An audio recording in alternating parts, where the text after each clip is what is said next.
Alrighty, we're going to go ahead and get started. It is November 18th, 2024 at 5 p.m. We're going to start with the work study session. We're going to go over the Marysville School District 23-24 year-end financial report, and this will be presented to us by Brandon Bowman, Executive Director of Finance and Operations, as well as Susan Halliday, the Accounting and Budget Manager. Take it away, Brandon. Okay, so like President Krebs said, we're going to go through our financials for the year in 23-24. We're also going to take a look at the last month of that year, August, and go through that.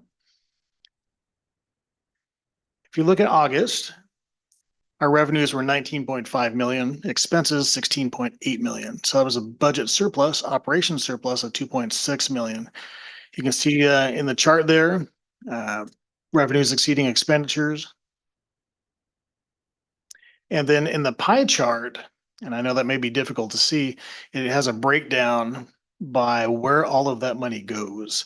And so 85.1% of our costs are usually people-based. One second, are we able to click the presentation mode on that? Oh, gotcha. Yeah, so as you can see, we have certificated salaries are making up the bulk of that at 43%, classified salaries at 18%, employee benefits at 20%. I also want to point out purchase services at 9% for August. We're going to talk about that in just a bit, but that's the breakdown of where the money goes. Also looking at the other four funds that we have, we always spend a lot of time on our general fund, reporting on capital projects, transportation vehicle fund, the ASB, and debt service. Those numbers are there as well.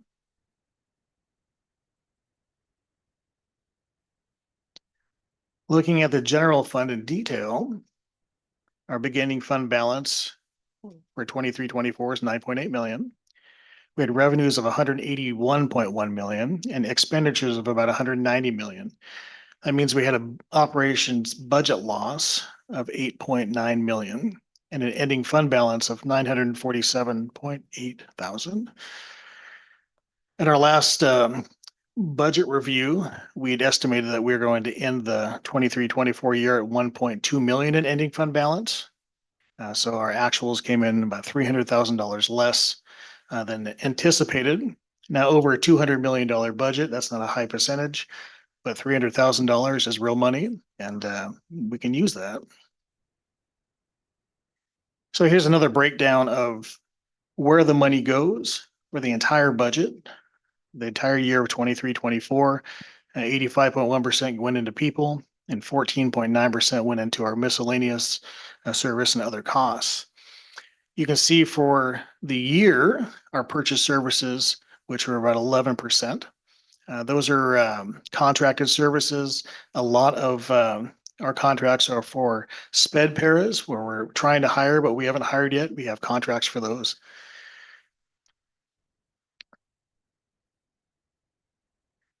This chart's showing revenue and expenses and our ending fund balance. So you can see the way that the chart is presented. April is our biggest revenue month. That was our first month of getting levy dollars. And so we can see a rise in our revenue, and our ending fund balance for that month was 5.9 million. Usually fund balance is not presented monthly because you can see many months it's negative.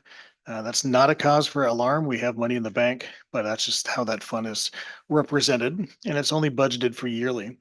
You can see at the end the 947,000 as a positive fund balance.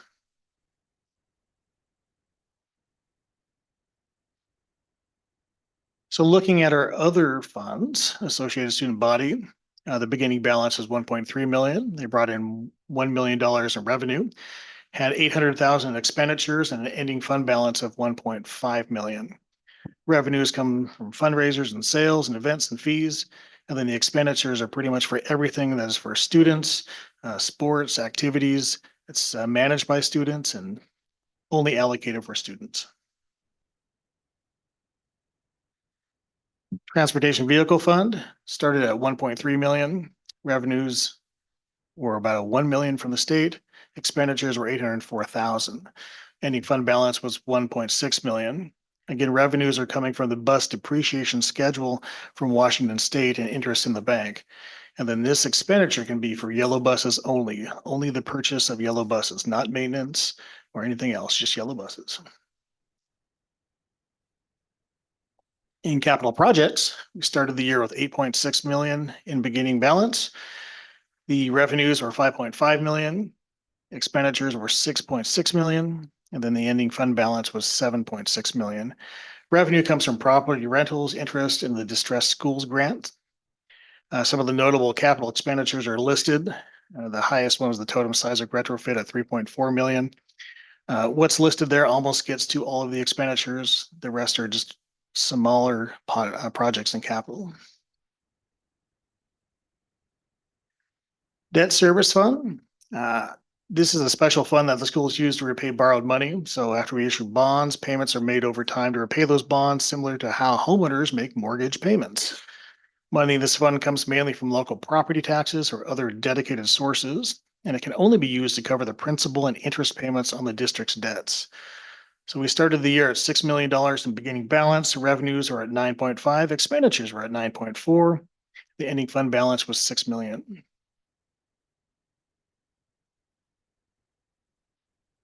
Here's a sneak peek at September. I put this in here so we can take a look at a couple things. Revenues started, well, we projected revenues at 12.2 million. Our expenses came in at 15.9 million. So this is an operations loss of 3.7 million. What's reflected in there is the upfront cost for our insurance premiums. So that had to be paid in September. That also includes a $1 million self-insured deductible that was paid. And then some of those contracted services are in there as well. All of that goes into our purchase services category. So that's at 22% for the month. And I want to highlight that because one of the risks that I'll be talking about is the amount of purchased contracted agency hires that we're using for the special education department. We are very committed to providing services for our special ed kids, taking care of their needs. And a lot of times we cannot hire FTEs in those para roles as fast as we need to. So we have to contract that out to agencies. Problem with that is we pay a premium for those services. So it can be anywhere between 40 and 60% higher than what we would pay a normal FTE. And that is a risk that we identified early in the budget. We allocated an extra $1 million for that contingency, but that is being eaten up. We are working to remedy that issue along with some others that are eaten into that. However, I just wanted to point that out for the month of September.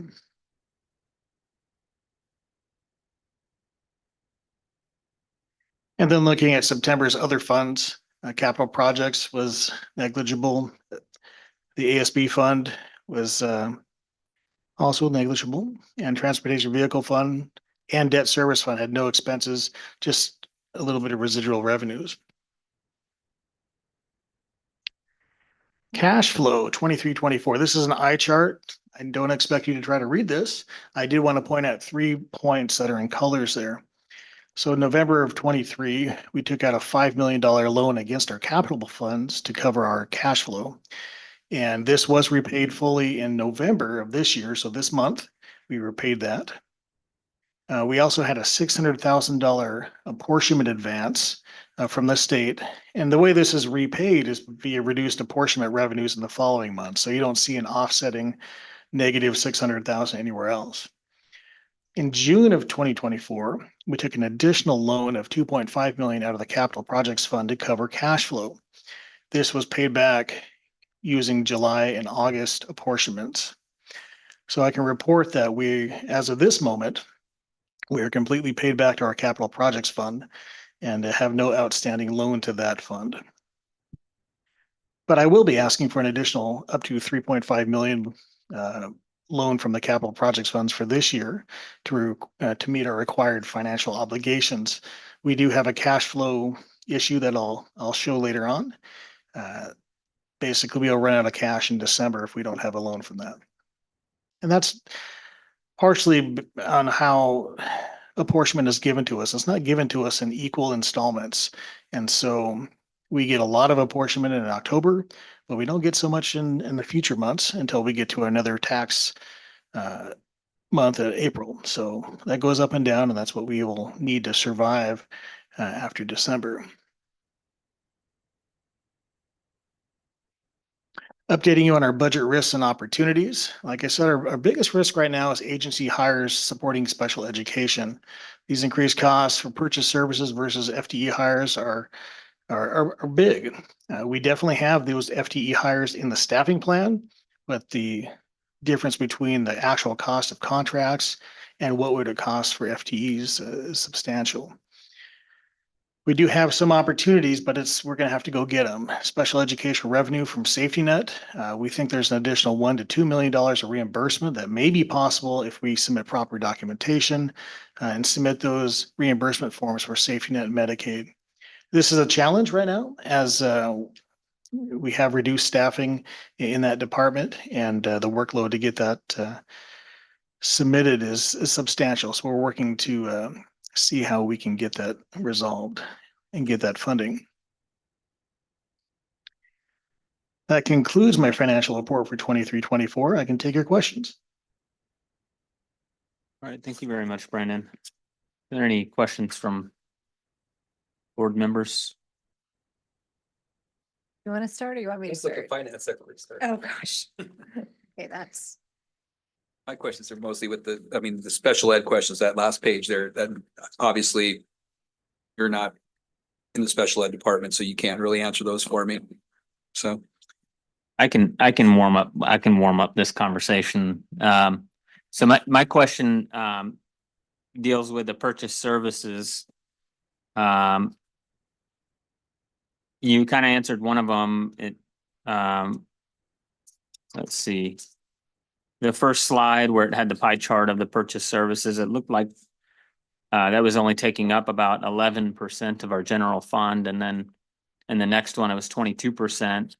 But that's taken into account that we had to pay our insurance premium. Is that correct? Yeah, that's also taking account the special ed contracts that are coming through. Those are being pushed through the FOC, and they're totaling large amounts. I think I have about 2.1 million dollars in contracts waiting to be approved to incur those expenses.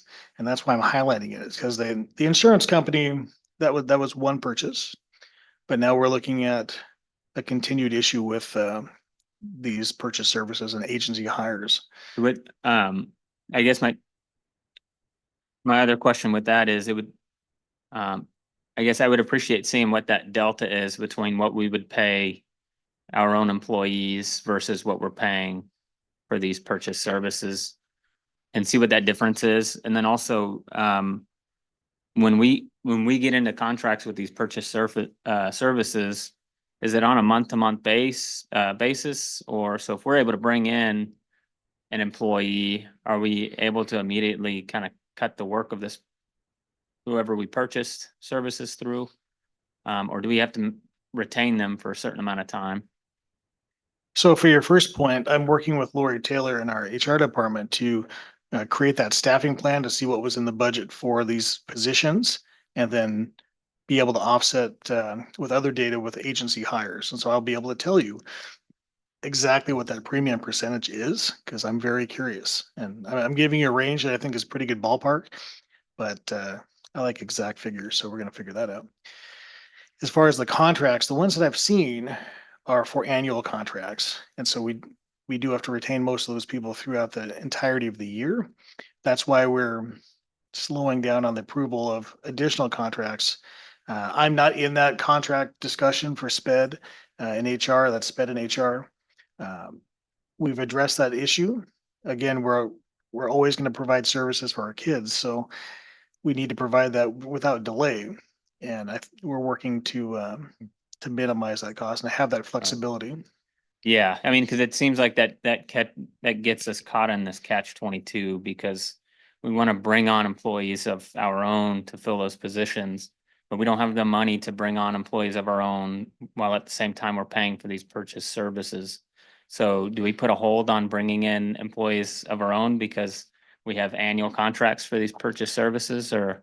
Yeah, so that's why we're putting together this comprehensive staffing plan for SPED. And we've had some challenges just to getting the correct data. And ideally, you'd have this discussion when you put the budget together to hire pairs, mainly pairs, prior to the school year. We just had difficulties executing on that plan. Go ahead. Okay, thanks. I appreciate you guys giving me a minute. I usually have my notebook with me and it got left at my house this morning when I left at 9 o'clock. So it's recreating all my questions from scratch.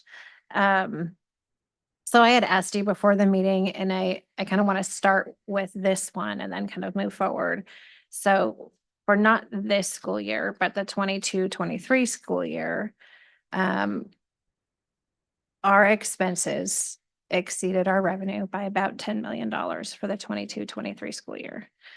And then this last year, our actual expenses versus our revenues exceeded by 8.8. And I think the reason that I want to talk about that is that our budgets and our proposals, we've had lots of there's been a lot of activity there. And for me, I think a touchstone really is that actual revenue, actual expenditures. Because I know sometimes folks are like, what is our actual deficit? What do we actually need to do? And I think it's pretty common sense, at least to me, to understand that you can't your spending can't exceed your revenue over an extended period of time without there really being a problem. And that's clearly where we're at with the ending fund balance. I mean, I'm glad we're in the black and not in the red. That's better than, maybe where we thought we might have been.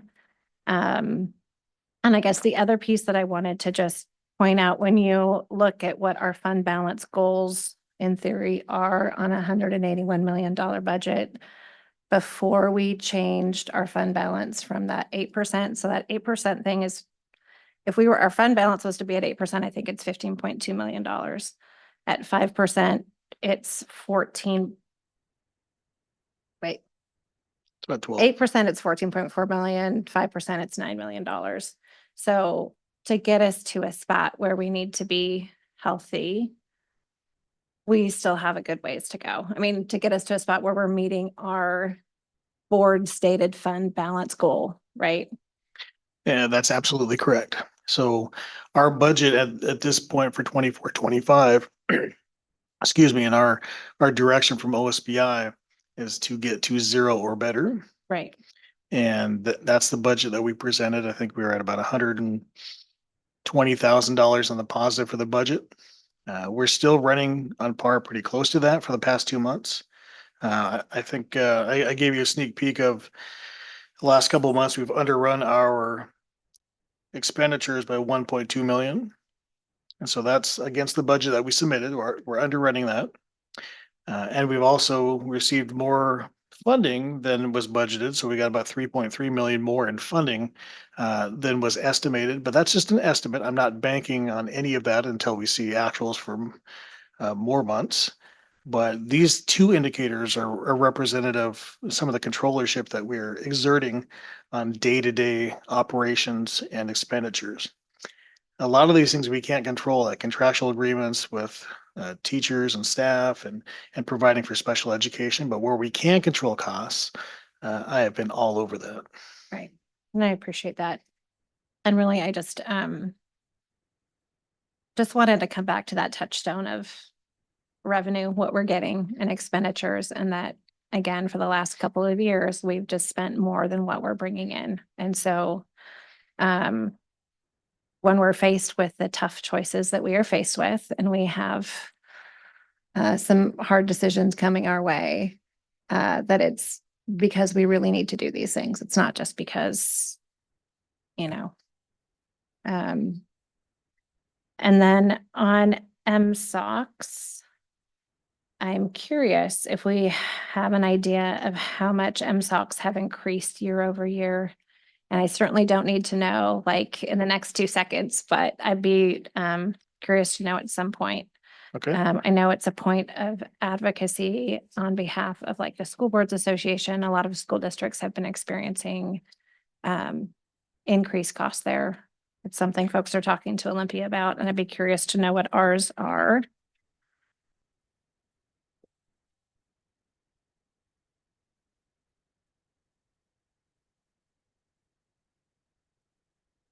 And then I'm curious to start talking about the capital budget too.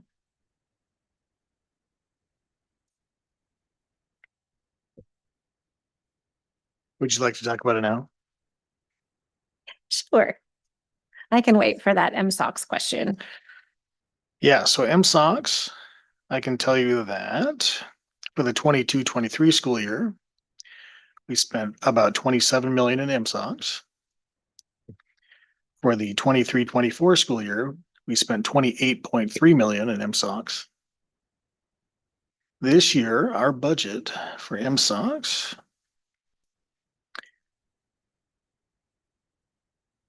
is at 39.3 million. Okay. Now, a lot of that is from staffing that we've looked at. We don't have FTE staffing for, those are contracted services as well. Okay. And then when we're budgeting for that, if we don't have a discrete line item for a person, it's put into the MSOC budget one. Okay. That's helpful. And then when we have those FTEs hired, we do transfer that to the right roles. Okay. Thank you. And then capital projects, I'm curious to know if we have spent all of the distressed schools grant. I'll have to get that information Okay. for you. Fair enough. And then I'm also curious, so when we borrowed that $5 million in November, where does that show up in the capital fund? So when I'm looking at this beginning balance and ending balance, presumably the beginning balance is right September 1st and ending is 8/31. So in the cash flow and the financials, and Susan can correct me if I'm wrong here, but when we take a loan against the capital fund, those assets are still in the form of that loan document. So they don't actually necessarily leave the capital fund. So that's not gonna be shown in the year-end report because it still has that accounts payable from the general fund. Okay. Yes, it shows, sorry, it shows up as an asset for capital projects. That the money should be coming in soon, which it did in November of this year. Okay. So it's a liability for, That's right. pardon me? Soon plus interest, right? Yes, So does that count as revenue towards our capital projects? it wouldn't count as revenue. It's, well, the interest would definitely be revenue. The money coming back in, however, is accounts receivable paid. Greg Dennis can also help with the capital projects questions. The distressed school grant, Greg's still spending that money. Yeah, we spent about 1.4 million this summer and we'll spend the remaining 2.2 million hopefully this year. We've got several projects allocated for it and purchase orders created for it. We're still waiting for some quotes for some of the stuff, but we expect to spend all that this school year. Okay, thank you. And Greg does readily admit and bring to light that we owe the capital projects fund interest at a general fund. So Right. he reminds me of that a lot. Fair enough. At some point, I think, again, just looking to future conversations, it would be helpful to have maybe some more detail on the capital projects budget of what revenue we expect. So when we close out on the city property, what we expect to be funded in there and, you know, kind of when you expect some of that distressed capital fund to go out. Just because as we're looking to continue pulling funds from capital projects, I think it would be helpful to understand just kind of how that all impacts each other.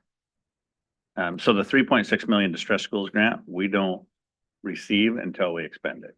Okay, And so we get reimbursed 48 hours or so after we cut a check to a vendor. So that's not cash flow sitting there in Brandon's pocket right now. okay, That's handled differently than the other revenues from rental equipments or rental sites and stuff like that you're talking about. okay. So I can look at that 7.5 million then and kind of think of the rest of the 2 million over here to spend on distressed. Yeah. Kind of a separate. Total bucket. separate pot of money not included in that 7.5 million. Susan and Brandon and I just went over that last week just to Okay. confirm everything. But yeah, that's a different pot of money. We don't see it until we expend it. Okay, So so we'll arguably we need the have. cash flow from capital projects, Mhm, but 48 hours we get reimbursed. So it's a pretty small window of time. okay. So arguably we have $9.6 million for capital projects. Right. And then to answer your city hall question, right now, I think Dr. Burgess has talked to you guys that we might be looking at not putting that addition on city hall. And so the expected revenues from that purchase and sale agreement, land swap would be 5.7 million, of Mhm. which we would have to spend, I estimate about 700,000 of that on tenant improvements to repurpose one of our buildings that we're looking at possibly closing. And so that would add about $5 million to our capital projects account that is also not included in Brandon's current number.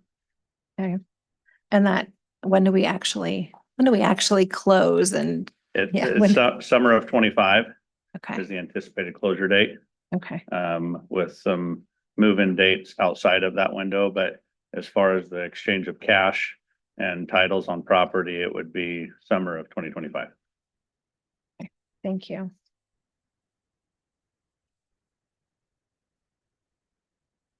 And then I think most of my other questions really are more related to this year as opposed to last year. So I think I'm done unless you guys have more. I was just kind of curious, we from the capital fund borrowed 5 million and then borrowed 2.5 million. Obviously that gets paid back with interest. What was the interest that was paid? I didn't see that listed anywhere. Yeah. I'll have to pull it up for you and get that to you. I'm gonna get you an accurate amount. Do It you was have- just over 5% interest. Yeah, I think it was 5% on the 7.5. So Okay. What we do is we lock in an interest rate. I use the same interest rate the county treasurer uses at the date we take out the loan. I'll do the math, Maya. I can do the math and get it to you. Well, and feels like a little bit of a silly question. I think I know the answer, but I'm going to ask it anyway. So, if we have fund balance available to us when we run into, because it seems like November and June are kind of challenging months just based on apportionment and different things.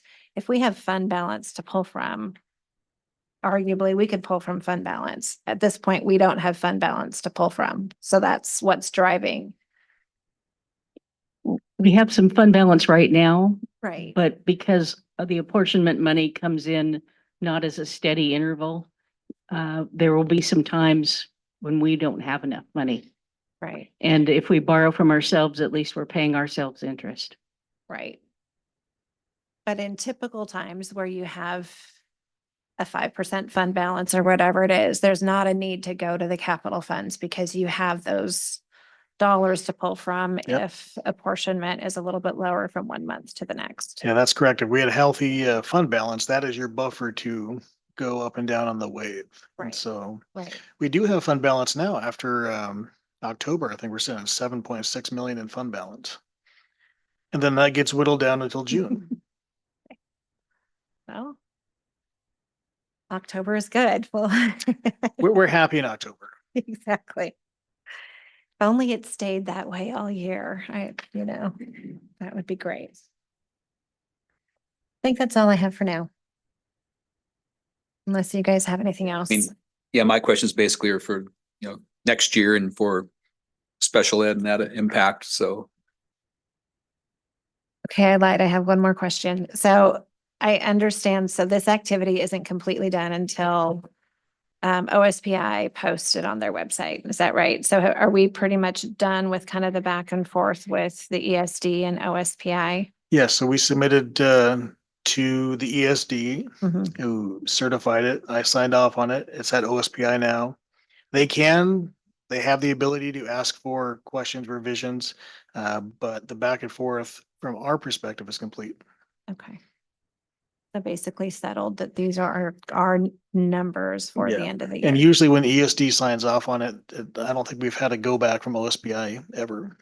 No, but if something were to happen, it'd be now, of course, since we're under a lot of eyes watching us. I'm sure that they've looked our information over multiple times. Right. Was this, Right. was this not something that was looked over by the FOC prior to submitting it to OSPI? That's not something that they look at? So that's correct. We complete our F-196 independent of the FOC because it's not a purchase, we're just reporting on our financials. And so we submitted to the ESD. They have members at the ESD of the FOC on there, so they've looked at it at that time. However, usually, well, we don't know the normal operating procedure of the FOC since this is new, but that's not something that they would review prior to submittal. Yeah, I guess I just thought they, obviously, working alongside the FOC, I would have thought that they would have liked to like to see what our ending kind of fund balance was and how we got to those numbers and whether or not we captured data appropriately to be able to say, yes, this is where our money went. It seems like that would have been an exercise that the FOC would have been a part of, but I guess Well, I'm still confused what the role of the FOC is if it's not to look at our financial books and tell us that we're on the right track.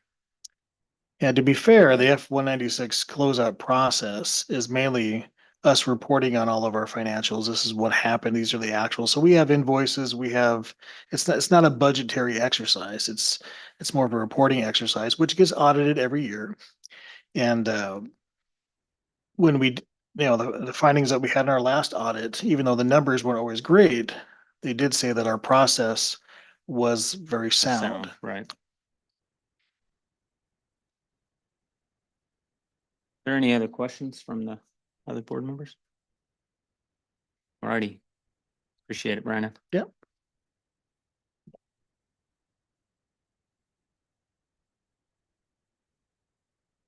All right, we're gonna go ahead and close the work study session. It's 5:32, November 18th. We have the regular session starts at 6 o'clock. So we'll be back here at 6 o'clock.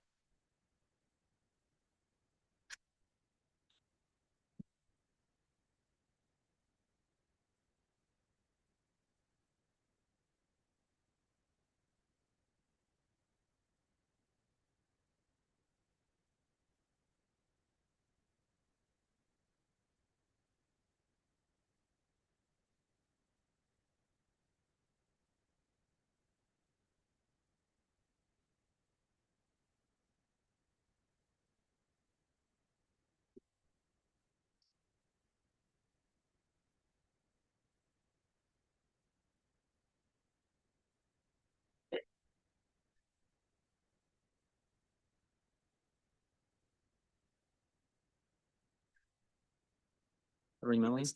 Yeah. Don't tell me.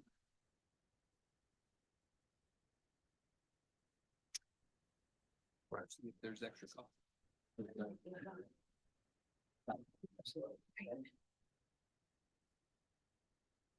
Well, not only, yeah, to make up for the outside.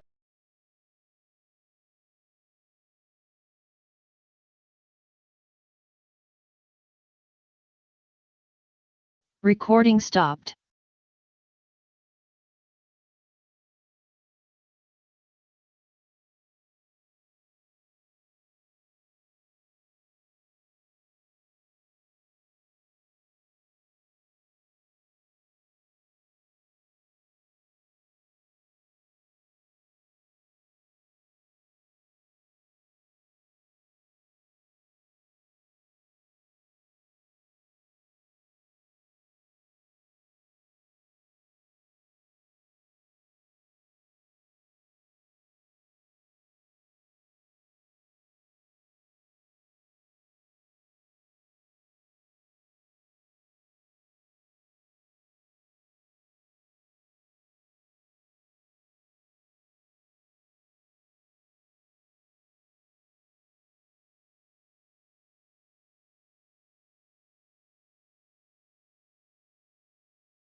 Recording in progress.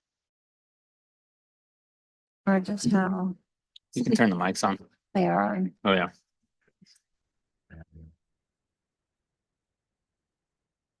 Let's see.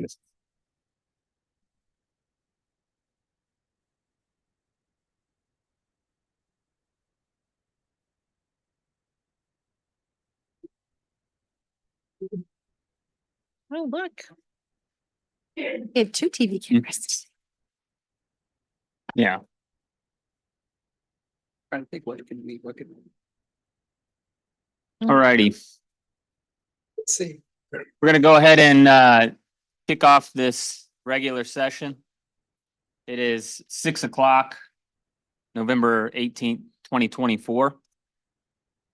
And we're gonna kick off the meeting with a flag salute presented by NJROTC Color Guard.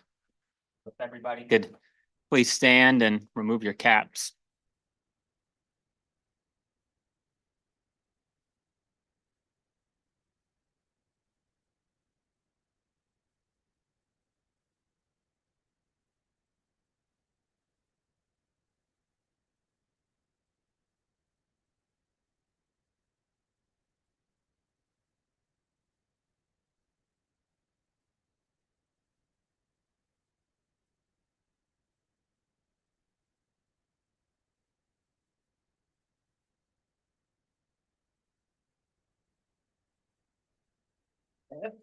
Peace.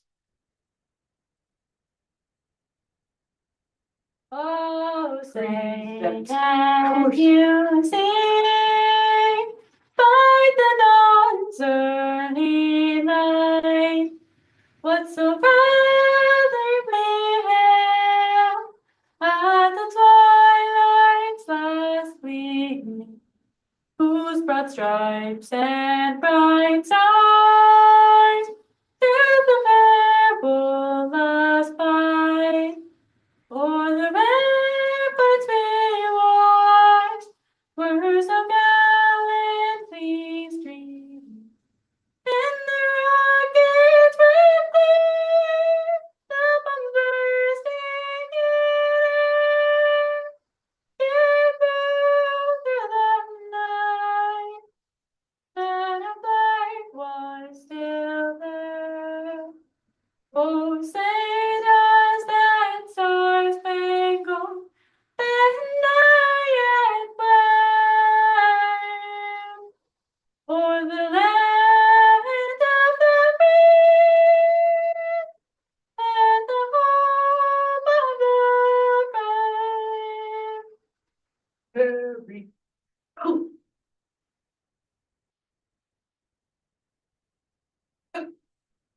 Right. Peace. Forward, march.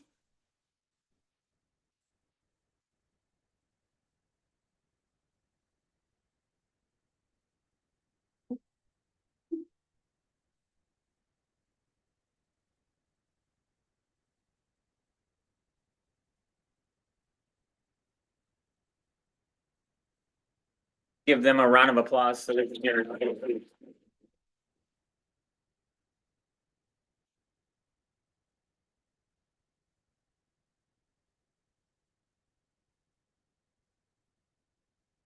We acknowledge the original inhabitants of this area, the Snohomish people, and their successors, the Tulalip tribes. Since time immemorial, they have hunted, fished, gathered, and taken care of these lands. We respect their sovereignty, their right to self-determination, and honor their sacred spiritual connection with the land and water. We will strive to be honest about our past mistakes and bring about a future that includes their people, their stories, and their voices to form a more just and equitable society. All right, I'd like to entertain a motion to approve the agenda. I move to approve the agenda as presented. Second. All right, motion and a second. I'd like to note that Director Davis is excused from this meeting. She's come down with the kind of seasonal sickness that is happening around this time. And Dr. Burgess is on a vacation that he had scheduled before he took up appointment. So we're letting him enjoy himself and his family for this week. And we hope that he has fun, and we hope Director Davis heals quickly. Any other discussion? All those in favor? Aye. Motion passes. All right, next up, we're gonna do the District 3 Director Oath of Office. So if I could get Mr. Mark Thomas up front.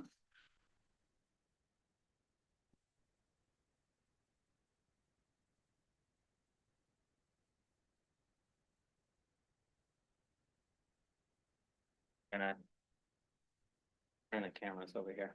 Great.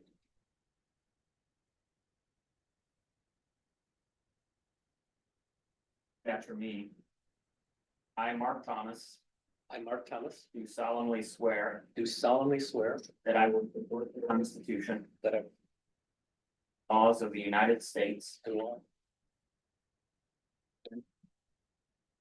laws of the state of Washington, of the laws of the state of Washington, and that I will faithfully and impartially that I will faithfully and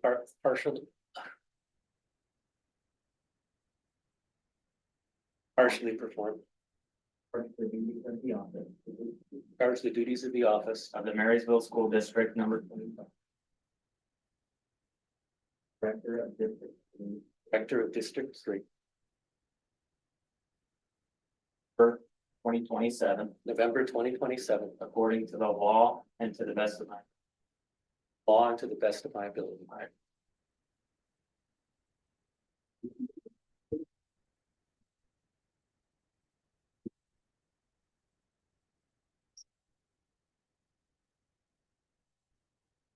Congratulations.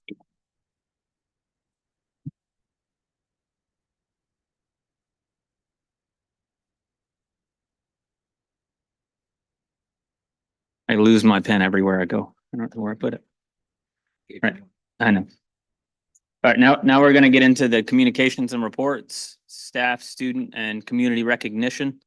First up, Military Family Appreciation Month recognition. This is going to be introduced by Vonnie Walker, Executive Director of Secondary Schools, and will be read by, it says NJROTC students.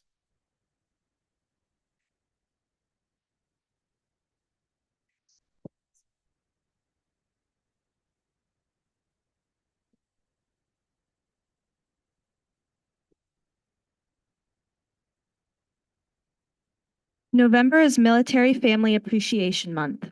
At the Marysville School District, we're committed to serving those who serve in November and all year round.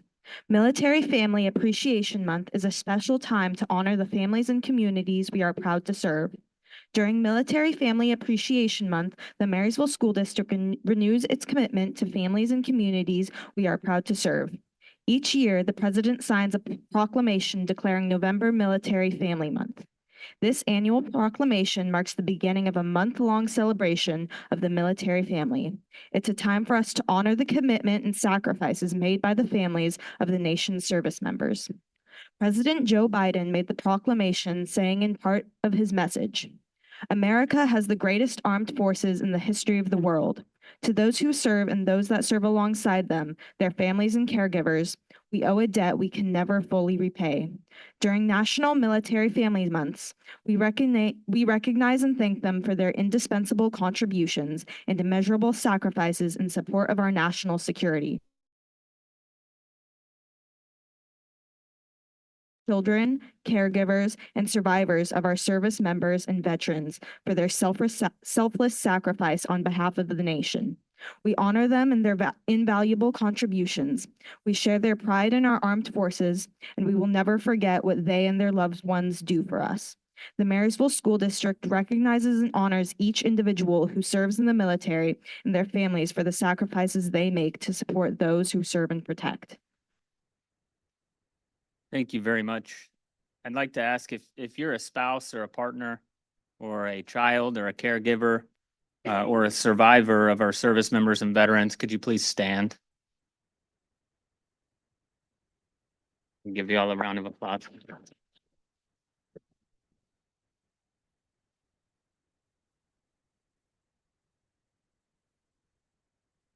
We always think about the veterans that serve, but I think there's less thought that goes to the family members of veterans who sacrifice a lot as well. So I'm honored to be able for Marysville to be able to support the Military Family Appreciation Month, and thank you to the NJROTC for reading it out for us. All right, next up, Homeless Youth Awareness Month proclamation. This is going to be presented by Sandra Madrigal, Student Services Coordinator. Hello, Sandra. Hello, good evening, board. I am going to be reading this proclamation on behalf of Deanna Bashore, McKinney-Vento Foster Care Liaison.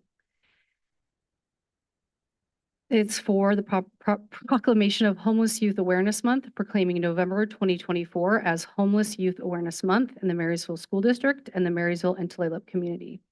Whereas the purpose of the proclamation is to educate the public about the many reasons people are homeless, including the shortage of affordable housing in the Marysville and Tulalip communities for very low income residents, and to encourage support for homeless assistance service providers, as well as community service opportunities for students and school service organizations.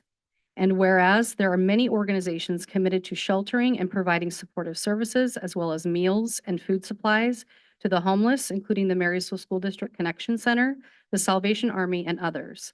And whereas the Marysville School District recognizes that homelessness continues to be a serious problem for many individuals and families in the Marysville and Tulalip communities. And whereas the intent of Homeless Youth Awareness Month is consistent with the activities and supports in the city, county, and the Tulalip Tribal Reservation.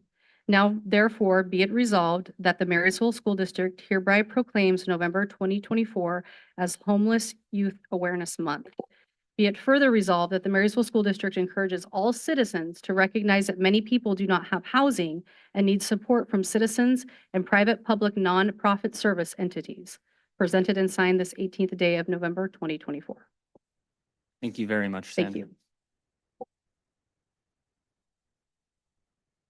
All right, next, we're gonna get into the Seroptimist November Students of the Month, and this is gonna be presented by Holly Cheney. Welcome. Good evening, board. Thank you so much for having us. For those in the crowd that may not be familiar with who Seroptimist is, we are a community service organization club in Marysville. Actually, it's an international organization, but we've been in Marysville for about 40 plus years. And we support women and girls in the community and families in need and the surrounding areas through scholarships, awards, volunteering, and donations. One of our favorite projects that we do as a club is interviewing and getting to select 2 students of the month from the Marysville School District. And typically it's a boy and a girl from the Marysville high schools. Students are interviewed and are identified for interviewing by the school districts, either or the schools, high schools, either teachers or counselors. And then folks from our club go in and get to meet them and actually interview them and find out a little bit more about them. And it really never ceases to amaze us how amazing the young people are in the Marysville School District. The kids are amazing, and it's always very challenging to pick who we will select. But this year we interviewed a few students from the Marysville Getchell High School, and they were all phenomenal candidates. But without further ado, I want to introduce our first student of the month for November. So we selected for student of the month, Carol Ruck Brown. So if I want to have Carol come up and join me. Thank you, Carol. I'm going to brag on her a little bit for a sec, and then I'll let her give you just a second to think about if you want to share what your plans are for the future. But I'm just going to, she had so many wonderful things that she does and she's involved in, but I did want to highlight a few of them. Everything from, she's an athlete, she's on the swim team, the girls swim team, and is the captain. She's even been on the track and field team. She's on the, obviously you can tell from the uniform, the NJROTC, which is Naval Junior Reserve Officer Training Corporation, or Corp, sorry. Probably Corps, right? Okay, sorry. And she's currently serving as the commanding officer, but she's also served a number of positions there through the 4 years she's been in that program. She's also on the National Honor Society, not just as a participant, but she's actually the president. And last year she was the treasurer. She's got an amazingly strong community service history in the community. Not only does she help out, I know our club, Seroptimist, but she also helps out the Marysville Rotary. She's done work with the Multiple Sclerosis Society and many different projects through the ROTC and the National Honor Society. And if that wasn't enough, she's also doing Running Start. That means when she gets her diploma, she'll probably be getting her a degree as well, or a starting degree as well. And she works as a lifeguard. I don't think she sleeps. So with that said, I want to give her a chance, Carol, to say a couple things about what your plans for the future are. They're very inspiring. So after high school, I plan on becoming a naval officer, either by going to the United States Naval Academy or graduating from an out-of-state university through a 4-year college ROTC program. After I serve as a naval officer, I plan to go into public health, so managing emergency responses and things like that. Thank you, Carol. Oh, Carol, I have a plaque for you, so let's keep you for a sec. There you go. I think we're going to get a picture afterward, so stick around. Okay. Okay. Thank you, Carol.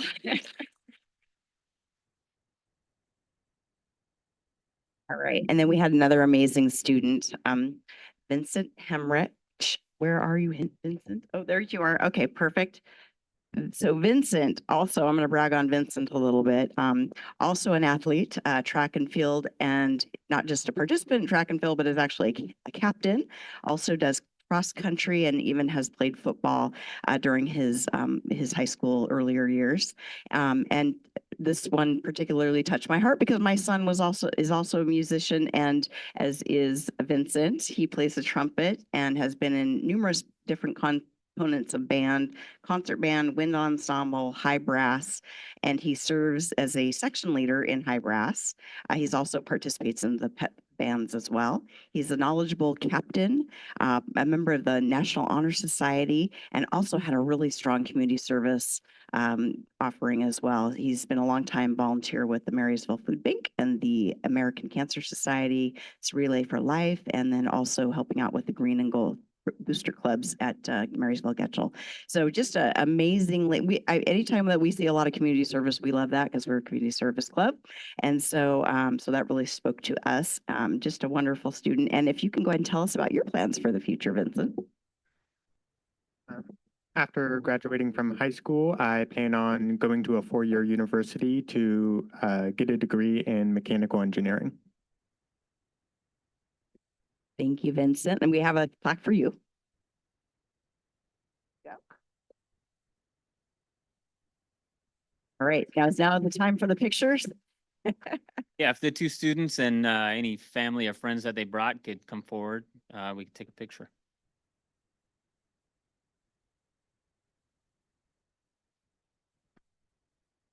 Come on up here.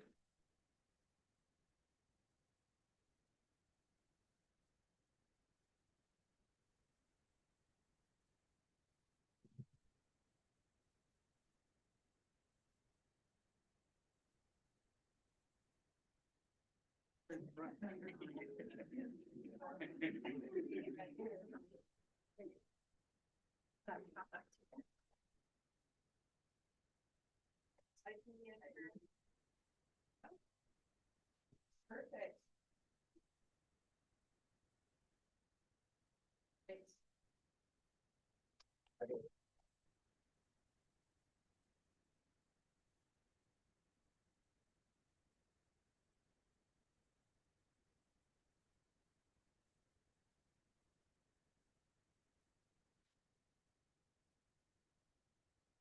Sometimes I wish we could end the meeting on that note. Not tonight. All right, next we're going to get into some staff recognition, and this is going to be presented by Jody Runyon, Director of Communications.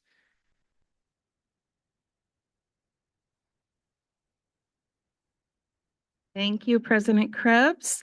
Good evening. Good evening, Board of Directors. I would like Mr. Nick Anderson to please come join me.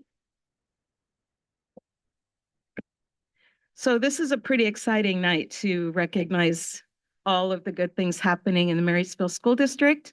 And what's really exciting about this is we are breathing some life back into our quality service standards. And I've brought a prop, I brought a poster along, and you can see on here that our quality service standards in the Marysville School District that were adopted by the board in 2020, perhaps, Becky? Ish. Okay. I'm looking at Becky Roberts because when we adopted the quality service standards, we did this together as a partnership with our union leaders. And so they have been in existence for quite a while, but through all the thick and thin and the closure with COVID, we've just kind of shelved them. You will see posters up in our schools, and you will see reference to them periodically. And we also have a website dedicated, but we haven't really done much with them.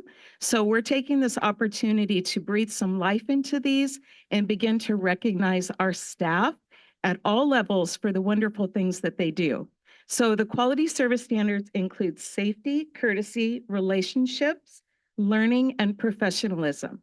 And Mr. Anderson from Sunnyside is here tonight because we are going to recognize not one, but several staff from Sunnyside. And I'm going to let him talk about that. You can have that. And I'll leave this. Great, thank you. Thank you, board. Good evening. If I could have my Sunnyside friends come on up. There's many of them, so I'll talk while they're all come on. Come on, come on, come on, come on. I want to thank Jody for bringing and Dr. Burgess for bringing this idea to the principal group. When they brought this idea up, I knew exactly who I wanted to acknowledge. I don't know how you're going to do this. We'll figure it out. But I immediately knew who I wanted to recognize. I want to speak directly to safety, relationships, and professionalism.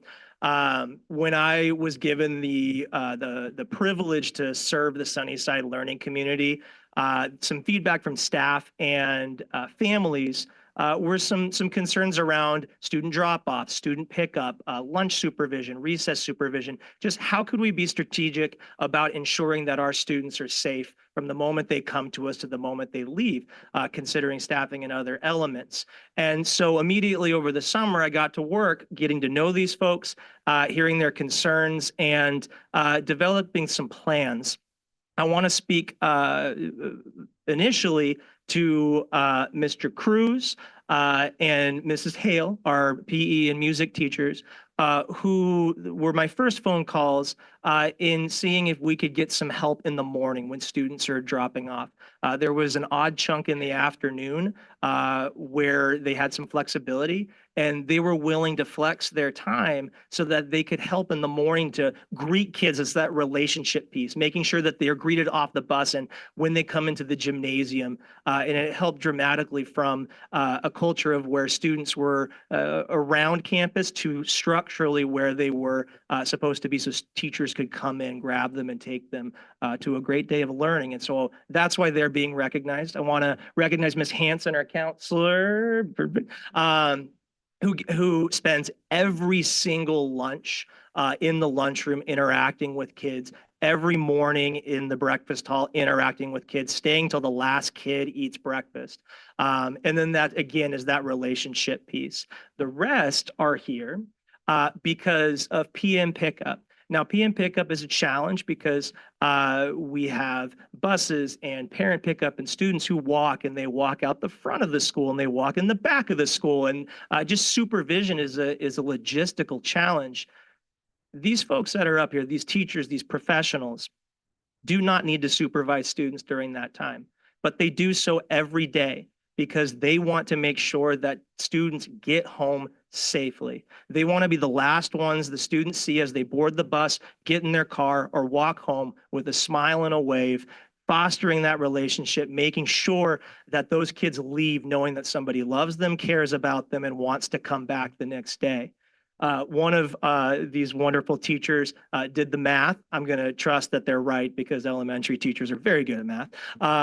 But they did the math that the 15 hours they provide this service, 180 days, it really tallies up to about 6 full school days of supervision that they're gifting to make sure that our children are safe and loved. And so to Ms. Hedge, Ms. Johnson, Ms. Hale, Ms. Hanson, Ms. Hammond, Ms. Knight, Mr. Cruz, Ms. Moen, Ms. Feldhoven, Mrs. Bose, and Mrs. Butler, you can see that Sunnyside has a lot of love and support for our students, and I couldn't think of anybody more willing of the initial recipient of this reward.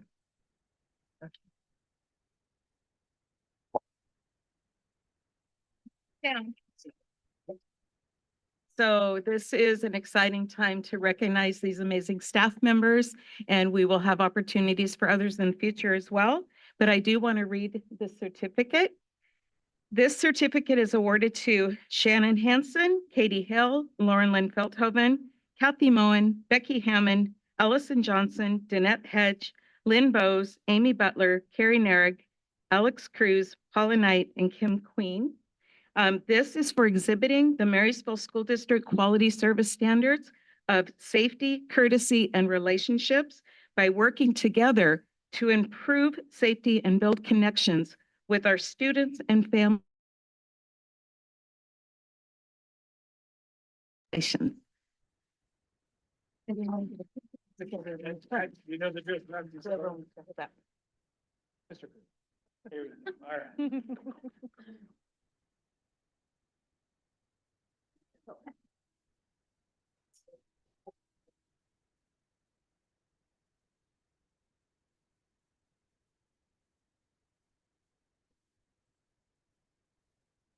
Those people are way too tall. Thank you. Yeah.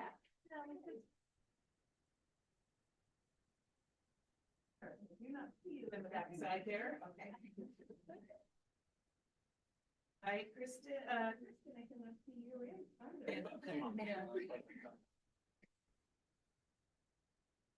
Okay.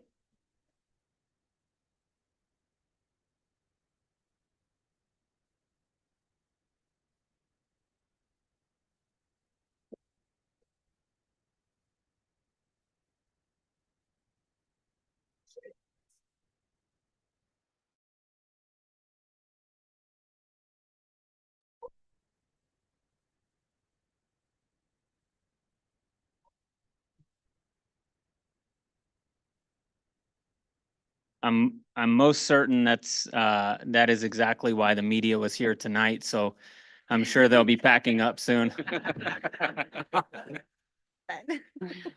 I'm just kidding. All right. Next, we're going to get into the staff, student, and board reports. We're going to get into the McKinney-Vento and foster care presentation and declaration, and this is going to be presented by Deanna Basher. Did I say that right? I asked you, Craig. I asked you. That's okay. Good evening, board. I'm actually Larissa Koenig, and I'm presenting for Deanna tonight for the McKinney-Vento program. I actually work in the program, and I am the liaison for the mentorship program that's housed within the McKinney-Vento and foster care program. So these are going to be our numbers for 23-24 last year, and there's a few numbers for current, what's going on. But also for those of you that are here, this is a shortened version of the report. If you want to get the full version, you can go into the link that's in the agenda. So this year, oh, I can click my own, sorry. Here we go. So this year, right now, we have 551 for 23-24. Currently, we have 440 students and 86 of which are unaccompanied youth. Unaccompanied youth for our program, they have to meet both standards, which is they have to be unaccompanied, not living with a parent or legal guardian, and they also have to be homeless. It has to be both of those things to participate in our program. For last year, one of the significant pieces were that we lost 179 students before the end of the year for various reasons. But however, when we look at that number, it seems like a small percentage of the whole declining enrollment in our district, but it's a pretty large number, 27% of our total. And these families left because of the lack of services that we have here regarding basic resources and social services, and especially affordable housing. These numbers from last year, you can see that the light blue line on top is just to mark the 551 students. And you can just see the different categories that we're required to report on, which are the students that are receiving special education services, unaccompanied, breakdown as Hispanic, or they withdrew or dropped, which is a significant. 141 students withdrew or dropped that were designated as homeless last year. 55 students found stable housing, which is a very small number, 10%. And then we have the unaccompanied youth at the bottom. And these numbers are for our total seniors. So it's representative in the circle here of the 65 seniors that we had, and the 41 that were unaccompanied of those 65. 34 graduated, which is good, but we'd like to see all of them graduate. 16 were second year, 3 found housing, and then 15 withdrew or dropped. And this is by the ethnic breakdown. We're also required to have this piece of data for our tracking. And you can see the majority of these students are in the white category for the McKinney-Vento students in our program. The schools, this lists all the schools in the Marysville School District to show by building where our highest populations are. Our highest populations are consistently with QCT and MPHS, and then with MGHS behind it. And you can see the majority of our students as they age are when we're really dealing with it. And a lot of times we're dealing with the unaccompanied youth at that point.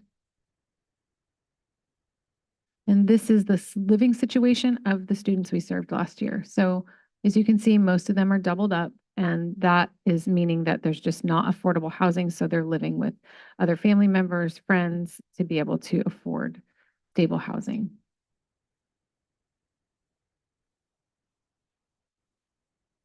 And the team was mentioned, that's Deanna and then myself, the mentor program liaison, and Lexi Smith joined us after Rosemary Peterson. She filled that position that Rosemary left. And Lexi does the McKinney-Vento graduation success piece, which is really helpful with all of our seniors. She goes in and meets with them and provides support to make sure that they have the credits they need. We can assist with paying for credit retrieval if they need that to be able to graduate on time. And also my position and Lexi's position, they are supported by grants, which Deanna wrote for 6 years ago. And so we hope to be able to continue to get the grants. It's really with the population that we're serving and being able to add these additional services is really helpful. I'm very part-time. Lexi's able to do full-time.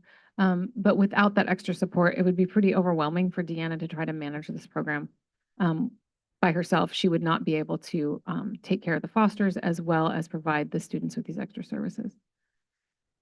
This is for the foster side. Currently, we have 84 foster youth. We have the 116 for last year, which is kind of average for what Marysville would see. The numbers for 2020 and 2021, as you can see, were really low because of what was going on with COVID. Marysville used to be, I also do some work with foster care still, and Marysville used to have a lot more licensed foster parents. That's not happening anymore. So that's something that we definitely need because a lot of our kids end up just being short-term here and then having to move out of our school district. Same data, just the breakdown is the same. Children receiving special education services, identified as Hispanic. We also track the students that are from Tulip's child welfare program, which is BADACHA. So you can see we have more BADACHA students than we do ones with the Department of Children, Youth, and Families.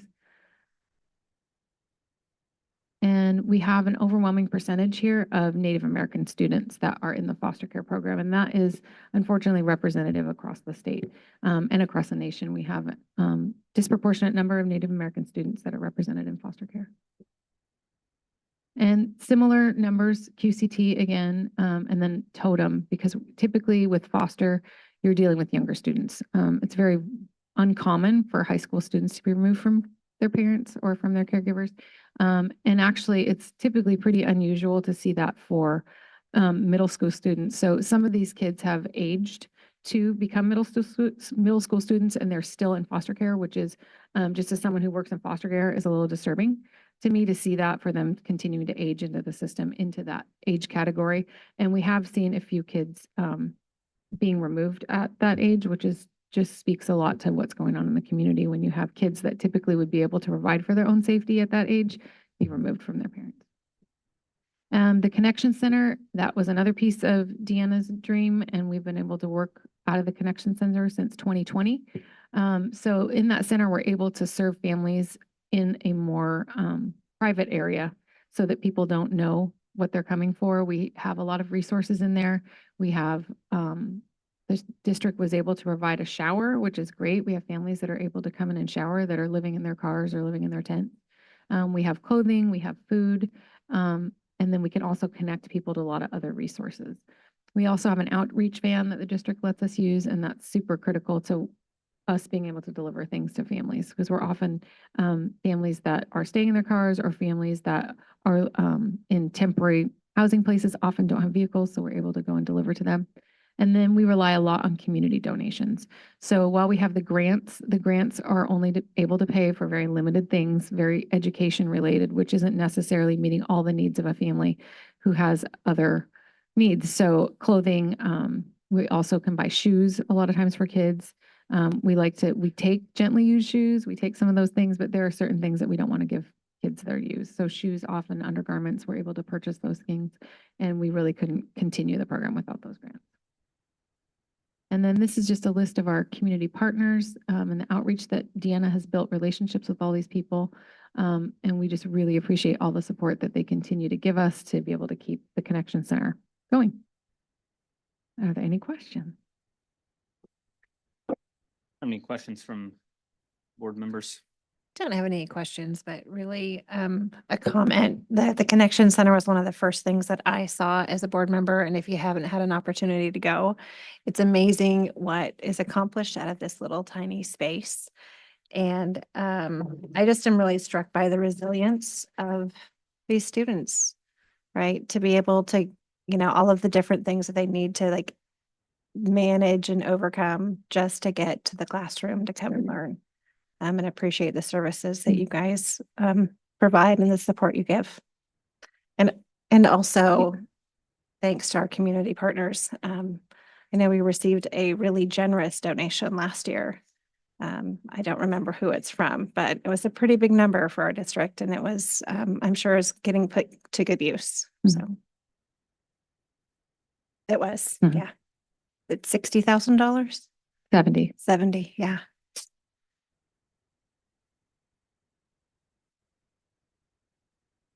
It's wonderful. We're very grateful.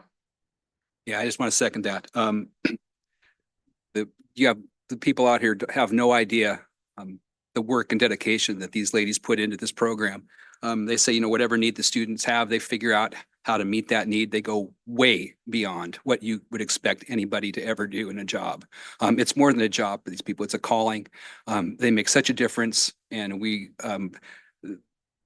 there's other than the compensation, they're not doing it for free, but they do a lot of stuff out of their own pocket. They do a lot of stuff out of their own time. And they're an overlooked but vital component of this district. And we, on behalf of the board, I'd like to thank you for everything that you do. People have no idea the time and effort and the dedication you put into your jobs. So thank you. Thank you so much. Thank you. Very much appreciate what you do. I think the contribution you provide is that these people provide much exceeds the expectations of that we should have. I think it's a great benefit to the district and the community. Yeah, again, there's nothing that different that I can say that my fellow board members have already said, but every student deserves a great education regardless of their situation. And from your presentation tonight, it sounds like the three of you, Deanna, Larissa, Lexi, are doing an outstanding job. But we could always do more, right? And so again, I appreciate all the work that all of you put in. And I do have a question, actually. The numbers that you presented tonight are we're recording the status of the students who are currently or were enrolled in the district. Do we have numbers on Marysville in general, what the foster numbers are around the city? Does that question make sense? That we're not tracking here at MSD, that maybe we need to go. Okay, thank you very much. Anything else from any of the other board members? Yeah. All right, I think you still have one more thing on the thing here, maybe. Let's see. We were told we weren't Okay. gonna. But it's not which we've already touched on, so it's in the agenda if you want to do that. Okay. Thank you very much. Thank you. Thank you.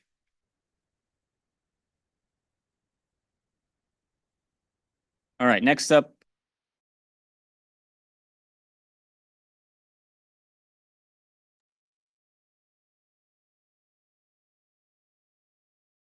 Nice to see you this evening, and welcome, Mr. Thomas. So secondary education, the secondary principals have been studying a book on mindsets for educational success. The book is called Poor Students, Rich Teaching. Last week, we were applying the concepts of an achievement mindset. And the achievement mindset, those habits include things like setting gutsy goals, giving fabulous feedback, and then persisting with grit. And they all kind of build on one another, but really important components of achievement.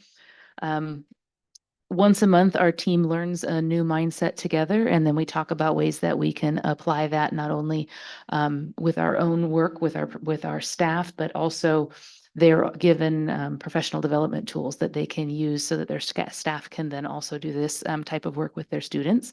At the last meeting, the principals were considering some ways that they could model this along with the PD itself, but really starting to embrace these concepts on a day-to-day way. So we're really excited about that work. And then just lastly, in secondary, I'm really proud of all of the athletes, not only in high school, but also in middle school who participated in the fall athletics. And today was the first day of the kickoff to our winter sports season. So students were making sure they were all cleared and heading out to that first day of tryouts or just practice. Today's probably a lot of coach talk, probably not a heck of a lot of getting on the mat or stuff, but we're underway. So really excited to see how this looks for Tulalip, MP, and MG. Thank you. Evening, Board of Directors, staff and community. Lori Knudsen, Executive Director of Elementary. I would like to talk a little more about Sunnyside Elementary this evening and the amazing work they're doing. Sunnyside Elementary has demonstrated remarkable progress in fostering a sense of belonging through its collective efforts, particularly with a bucket filling initiative. The school continuously seeks opportunities to improve as a learning community. However, the school has recently navigated several reports involving racially charged and derogatory comments. These incidents, while intentional, highlighted a lack of awareness among students. In collaboration with impacted families and district protocols, the school has addressed these situations thoughtfully and proactively. To further support growth, the school has implemented an intentional learning opportunity during the socio-emotional learning block. Students will engage with the PBS Kids Award-winning special on race and racism, followed by a reflection led by the principal, connecting the discussion to the school's goals and expectations. This initiative underscores the value of public education in celebrating diversity and fostering understanding. By encouraging dialogue and collaboration with families, Sunnyside aims to build on its progress and continue to embody its mission to be inclusive, educational community that nurtures and inspires lifelong learners. I also sent board members the link to the PBIS Kids episode on Talk About Race and Racism. I sent you the family letter that we sent out. And then our amazing principal, Nick Anderson, with a bucket filling principal meeting video for you all to view as well. Thank you very much. And Nick, thank you for your hard work at Sunnyside. Good evening, board, colleagues, community. Dr. Courtney Hill, Executive Director of Equity and Family Engagement. Today, I'm going to shift away from migrant education, which I've been talking about a lot lately, and call out some progress in the multilingual learning area. Had the opportunity to meet with the multilingual learning leadership team from OSPI today. Had a really productive collaborative conversation about areas of growth and areas of strength and how to make sure we're meeting the needs of all of our learners. So feeling very optimistic about that. I want to thank all of the folks who have made this work possible.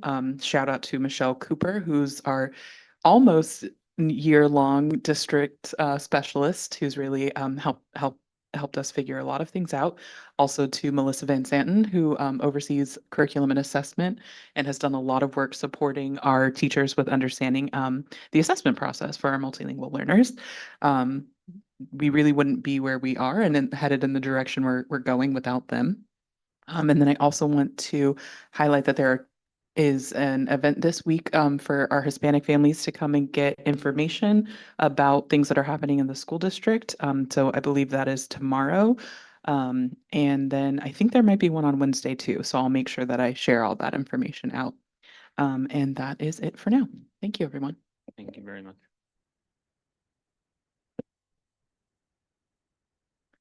Good evening, board, members of the community. My name is Brandon Bowman. I'm the Executive Director of Finance and Operations for the district. In the financial world, as I indicated in our work study, we've completed our F-196 year-end financials. They were submitted to the ESD and certified and on their way to OSBI for review. They're sitting at OSBI now for review. I'd like to point out that we were one of the first districts to submit our F-196 to the ESD and get it certified. That is mainly due to the efforts of my accounting and budget manager, Susan Halliday. She did a fantastic job getting it through there, and I thank her for that. We're also working on a revised budget as directed by the FOC that had an original deadline of October 15th, which was changed by the FOC, not at our request, to December 1st. So we could incorporate year-end financials and incorporate actual enrollment for this year to provide a more succinct budget. So we'll be looking at our budget. We have a review with Dr. Jarvis tomorrow on process and progress report, and we're on track to meet that deadline for December 1st. We're also moving forward with our HR department to compile and process our urgent hire list so we can get hires needed, and especially in the areas of special education and other areas in the district. Moving on to operations, we are vigorously trying to hire for food service and our IT department. We're down several positions. Those jobs are now posted and approved through the FOC on the website. In facilities and security, we had a couple repairs that we had to come through with, floor and siding replacement and a water pipe excavation repair. Those are being covered out of the budget. In the world of transportation, we have 3 buses that are going to be taking out of the fleet and surplus due to age and repairs that are too costly to perform. So we have 3 buses coming out of the fleet. There is no current risk to providing transportation services for the district. We have an adequate bus stock to do that, and we have buses that are on order to maintain that level of service. And that is the conclusion of my report. Thank you very much. All right, we're going to move on to upcoming events. This is going to be presented by Jody Runyon, Director of Communications. Hello again, and thank you. Okay, I'd like to point out a few things. As we're coming up upon the holiday season, things are slowing down a little bit, but don't worry, there's still things to do. Tomorrow night, the Marysville Fire District is holding a community event for anyone who is interested, and it's to get training on Narcan, and they're also handing out Narcan. You do have to pre-register for that, but if you go to the Marysville Fire District site, there is a form that you can fill out. So if any of our community members or our staff are interested in attending, it's at 6:30 at Station 62, which is 108th Street at the roundabout by MPHS. As Dr. Hill mentioned, the Hispanic family event is Wednesday, the 20th at 6 o'clock at MPHS. That will be in Spanish. And I know we have another Posada event coming up, but I don't have the date on that. So I'll make sure that we get that published out. Also want to point out the military parade from NJRTC is coming up. That's going to be on Thursday evening at 6 o'clock, also at MPHS. You will see another wonderful exhibit of our NJRTC, very much expanded on what you witnessed this evening. And then I also wanted to share that December 2nd, so coming up December 2nd, it's National Special Education Day, and that's also a board meeting that we have. If you look at the upcoming events, you're also going to see on December 2nd that we had a regional legislative assembly planned. That has been canceled because the legislator's schedule is just too full. So that legislative event on December 2nd at 4 o'clock at Lakewood is canceled. But the Special Education Day, I just want to point out that the reason for that day is it commemorates the day that the IDEA and FAPE were introduced. And so it's a good day to recognize and think about our students who are all differently abled and acknowledge that there are programs to support them. There's a few more things on here, but I think I'll wrap up tonight. Are there any questions? Have any questions from board members? All right, thank you very much. Okay, thank you much. All right, next, we're going to get into the hearing of business of visitors. So I've got this sign-in list. So just kind of some housekeeping. If you look up here, you'll see a timer. It says 3 minutes right now. Every individual has 3 minutes, unless they combine their time with one other person, totaling 6 minutes. When you get down to about 30 seconds, that'll turn yellow. And when your time expires, it'll flash red. And at that point, if you got about 15 to 20 seconds left to wrap up your statement, you can do that, just to be respectful for the people who have signed up to speak behind you. All right. First on my list, I have Nancy Harvey. Okay. Next up, Alex Cruz.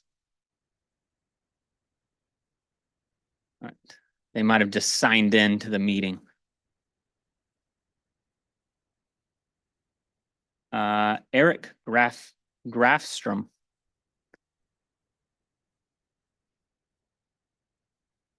Signed in for attendance. Ray Sheldon.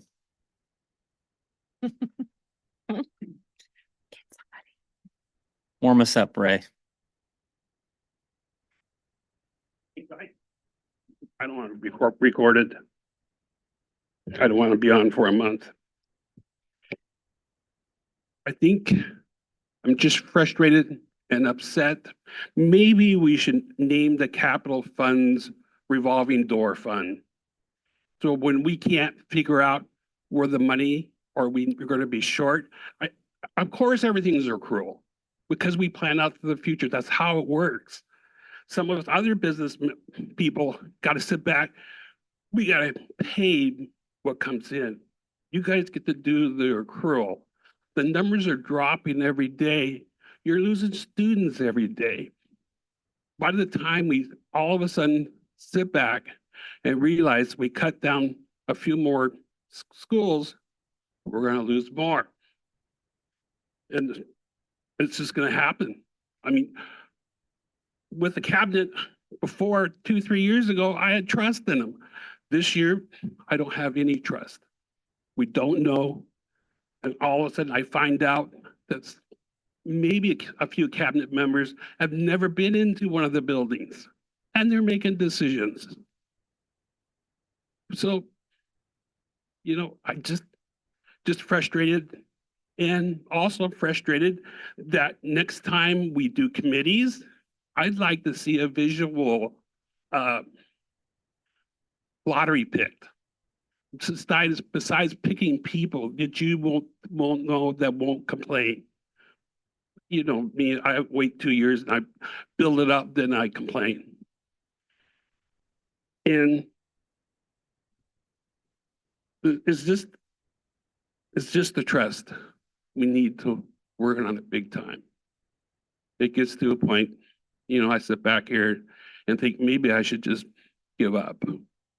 But I'm so passionate about the students and everything else. It means so much to me. You know, I go to a school, everyone realizes who I am, and they come up and they say hi. And, you know, most of the times we call the people kids but reality, if we look up the definition for kids and look up the definition for students, is a big difference. And we need to start working and thinking and treat them as students. I just frustrated. It's getting to a point. It's costing so much money. I'm not even sure. Even though we talk about the homeless and everything else, those are true numbers. I see them every month. It's just going to get worse as it comes by. Everyone wants something. They want $5 extra an hour or whatever. But they don't realize that comes up to a point, but people making a minimum wage, they're barely making it, can't even pay rent. But I should have asked them for another 3 minutes, but please, let's name it not the capital funds if we're gonna borrow from it every time. Give it another name, like I said, revolving door. Thanks. Thank you very much, Ray.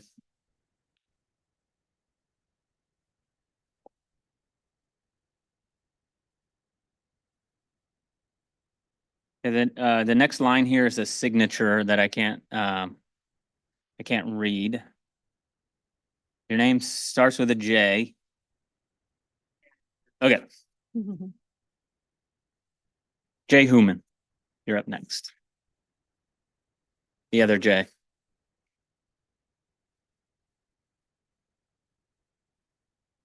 All right. Good evening. My name is Jay Human. I was not planning to speak tonight, but after the working session, I just wanted to come up and say a couple things. I think it's really important that when we are trying to present budgetary details about the school district that we get our numbers right. Kristen Michaels, you had asked what the MSOC actuals have been for the last few years. Maybe when you represent tonight later on in the meeting, you can get the numbers right, but it's actually last year was 9.9 million, not 28.3 million for MSOC. So I really don't understand why we have the numbers wrong. I would encourage the board members to at least have the F-196s present when we're having conversations so that you can ballpark check the figures that are being told to you. Additionally, I am curious, Connor Krebs, about the comment you made about FOC. Have you guys had any discussions with them? Have you asked what the process is, what they're checking from month to month? I don't know about the rest of you, but I haven't really heard much. Anyone? No? Okay. So I think it'd be nice to have an update, maybe from the board, if you've had discussions, what the FOC is doing to check the numbers. Just saying, for transparency, it'd be great to hear that from you guys. And I agree with everything that Ray said. Capital funds is really bothering me that we're continuing to use that fund to make our ends meet. Additionally, I just want to put it out there. I'm a very concerned person looking down the road. You guys are going to ask for a levy at some point. So when are we going to right size things, get it under control, and stop overspending what we don't have? So that's all I have. Thank you. Thank you very much. All right, next on my list, I have Holly. There, Holly. All righty. That's going to conclude our public hearing. Next, we'll move into approval of minutes. Do I have a motion for the minutes? I move to approve the special session meeting minutes of June 27th, 2024, the regular and executive session minutes of July 22nd, 2024, and the work study and regular session minutes of August 5th, 2024, as presented. Second. All right, motion and a second. Any discussion? This end wasn't there, so. I think we're doing a little catch up from a busy summer season, so no additional comments. All righty, all those in favor? Aye. Aye. Motion passes. We're going to move into the consent agenda. Is there a motion for the consent agenda? I move to approve the consent agenda as presented. I'll second. All right, motion and a second. Any discussion?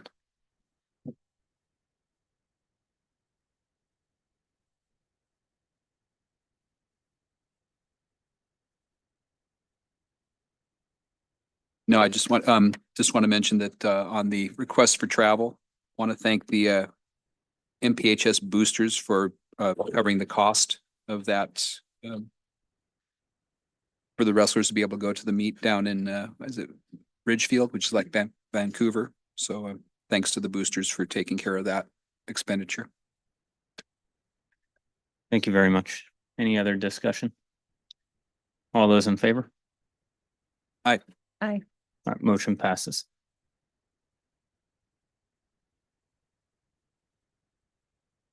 All right, we're gonna get into item K, board action number 1, request to obtain property appraisals. This is gonna be presented by Greg Dennis in lieu of Dr. David Burgess. Good evening, President Krebs and school board members. I stand before you tonight on behalf of Dr. Burgess to discuss approval for entering into an agreement with an appraiser or appraisal company to obtain appraisals of various district-owned parcels and properties. I believe you guys have already maybe had a conversation about this also. Given the district's current and future financial state, it has a vested interest in obtaining information about the value of some of its properties and parcels. Although the sale of land does not currently help the general fund budget, it has the potential to build a more robust capital facilities budget to support the district in improving the condition of schools and attending to health and safety issues in current buildings. A more robust capital budget also helps to build a safety net for other authorized expenses as needed. We've identified an approximate cost of the appraisals, of which we'll see where that lands when we contact an appraiser with your approval. And so with that, we're asking for authorization to request to obtain appraisals of various district-owned parcels and properties. All right, thank you very much. Do I have a motion for this action item? I move to approve the superintendent's entry into an agreement with an appraiser or appraisal company to obtain appraisals of various district-owned parcels and properties. I'll second. Just waiting for you. I'll let you get the next All one. right, motion and a second. Any discussion from the board? So I just, I appreciate the superintendent's willingness to do this. I think it's going to provide some needed data, again, as we kind of move into the process for the next year with respect to what we're doing with different buildings and different properties. I just think having more information is better. So I appreciate that this at least allows us to get that process going. Thank you. I excuse me, I agree with that very much. It's, you know, at some point, we may need to take some more significant action, and having done work ahead of time would drastically shorten the timeline to do that and implement it. So this seems like a very, very wise move on my part, on his part. Anything from you? All right, it seems like this says typically costs between $300 and $500. Is this per property being appraised or for the duration of the each appraisal? parcel that is evaluated or appraised will have a fee associated with it. And so they'll give us a breakdown of what the different parcels will cost to evaluate because it's based on size and conditions and that type of information. Approximately how many parcels are we talking about? We're looking to have 5 sites appraised.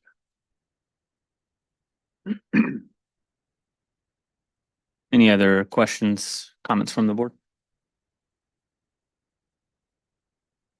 All right, all those in favor? Aye. Aye. Motion passes. Thank you. All right, next, we're going to move into resolution number 2025 TAC 01 4040R, second reading and adoption. Is that correct? That is correct. I thought when we we'll open up with a motion and then we'll have some discussion. Okay. Do I have a motion to open this up? I move to adopt resolution number 2025-01, establishing 440R as part of the policy and procedure 440, public access to district records. I second. All right, motion and a second. So I guess what I was getting at is I thought last meeting when we talked about this, we talked about there needing to be a procedure. We have a policy, but we don't have a procedure. And that we wouldn't be approving a policy, that we would be talking about a resolution and a procedure, correct? You are correct. I did introduce a procedure at the last, on the information report last time. I did not go over the procedure in depth. I did link it to the report. It is linked to today's report as well. So the next step then is to adopt a resolution to support both the policy and the procedure. And each of those documents, the policy we adopted last year, the procedure is new. We did not have a procedure, so we've now we have now placed WASDA's procedure, and the resolution is also a document that is vetted and recommended by WASDA. And each of those are essential policy components. All right, I think that clears it up. So for the we've had this policy, and this policy update primarily is kind of some WASDA language, and changes in word and verbiage like will to shall The type stuff. policy actually didn't have any changes. We were able to just reaffirm that when we reviewed it. But the fact that the district did not have a procedure to accompany the policy, and therefore we did not have a resolution to provide the district relief of doing an index of every record that a school district would have, which would be impossible and impractical. You know what I'm trying to say, for a school district our size. So we have had the policy. We now have a procedure, and we just brought in WASDA's. It's perfectly aligns with the policy, and then the resolution. Okay, so we're reaffirming a policy tonight, and adding this resolution 2025-01. That is correct. I did not put in the recommendation to reaffirm the policy, but the board certainly could amend the recommendation to do so. Yeah, I was just asking because it's a second reading and adoption. And typically that comes with policies, not resolutions. So that's where my confusion was, but I see what we're doing. Any other discussion from the board? I think we had a good discussion last time. Yeah. Alrighty, all those in favor? Aye. Aye. Aye. Motion passes. Thank you very much. All right, next we're going to get into Snohomish County ECAP contract. And this is going to be presented by Lori Knudsen, Executive Director of Elementary Schools, and as well as Aline Arkawa, Principal of the Early Learning Center. Good evening, Board of Directors. We are here this evening for you to approve an increased allocation of the Early Childhood Educational Assistance Program, the ECAP grant approval. And I'm going to have Aline talk a little bit to that right now and answer any questions you may have. Good evening. Once the fall start of the year, we started our enrollment and started school. Snohomish County ECAP had additional allocation of funds, which they did offer to us of 3 additional full-day slots, which does equal to the $40,272 allotment that they offered to us. After assessing our staffing as well as our facilities, we decided to take these spots and this allocation because it does not impact our staffing. We have space for 3 more full-day slots, and really added to our mission of offering as many preschool opportunities, free preschool opportunities for students of need. All right, thank you very much. Do I have a motion?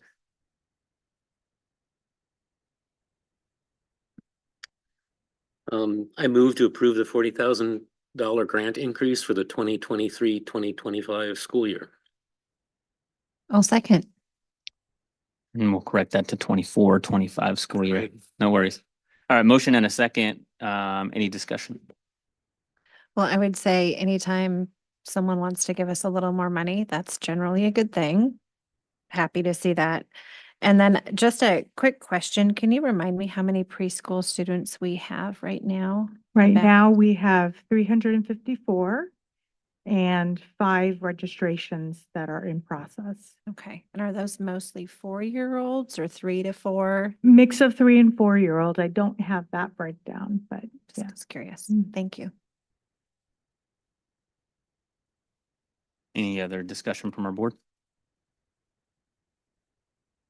No, I mean, I'd like to, so where can we get more grants or more money? That's, I guess I do have one question. It mentions that the increase is $40,000 for 3 slots. I mean, are all the slots proportionally priced? Is that basically, or does it vary based on type of work? That's a very good question. ECAP funding is pretty complex. This is not necessarily, right, it's not broken up like that because ECAP covers not just the staffing costs, but it covers a certain amount that we pay back to the district for indirect funds, like the lights, custodial.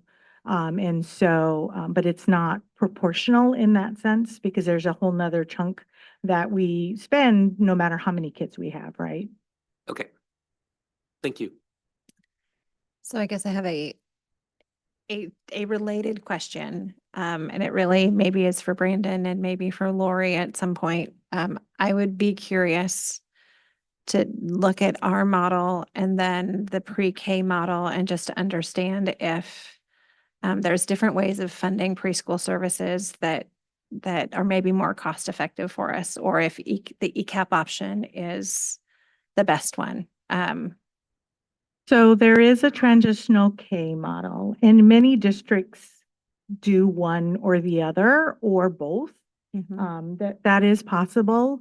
Transitional K, right? Every grant has a lot of parameters. ECAP does have, 115-page contract that came along with the 1.9 million.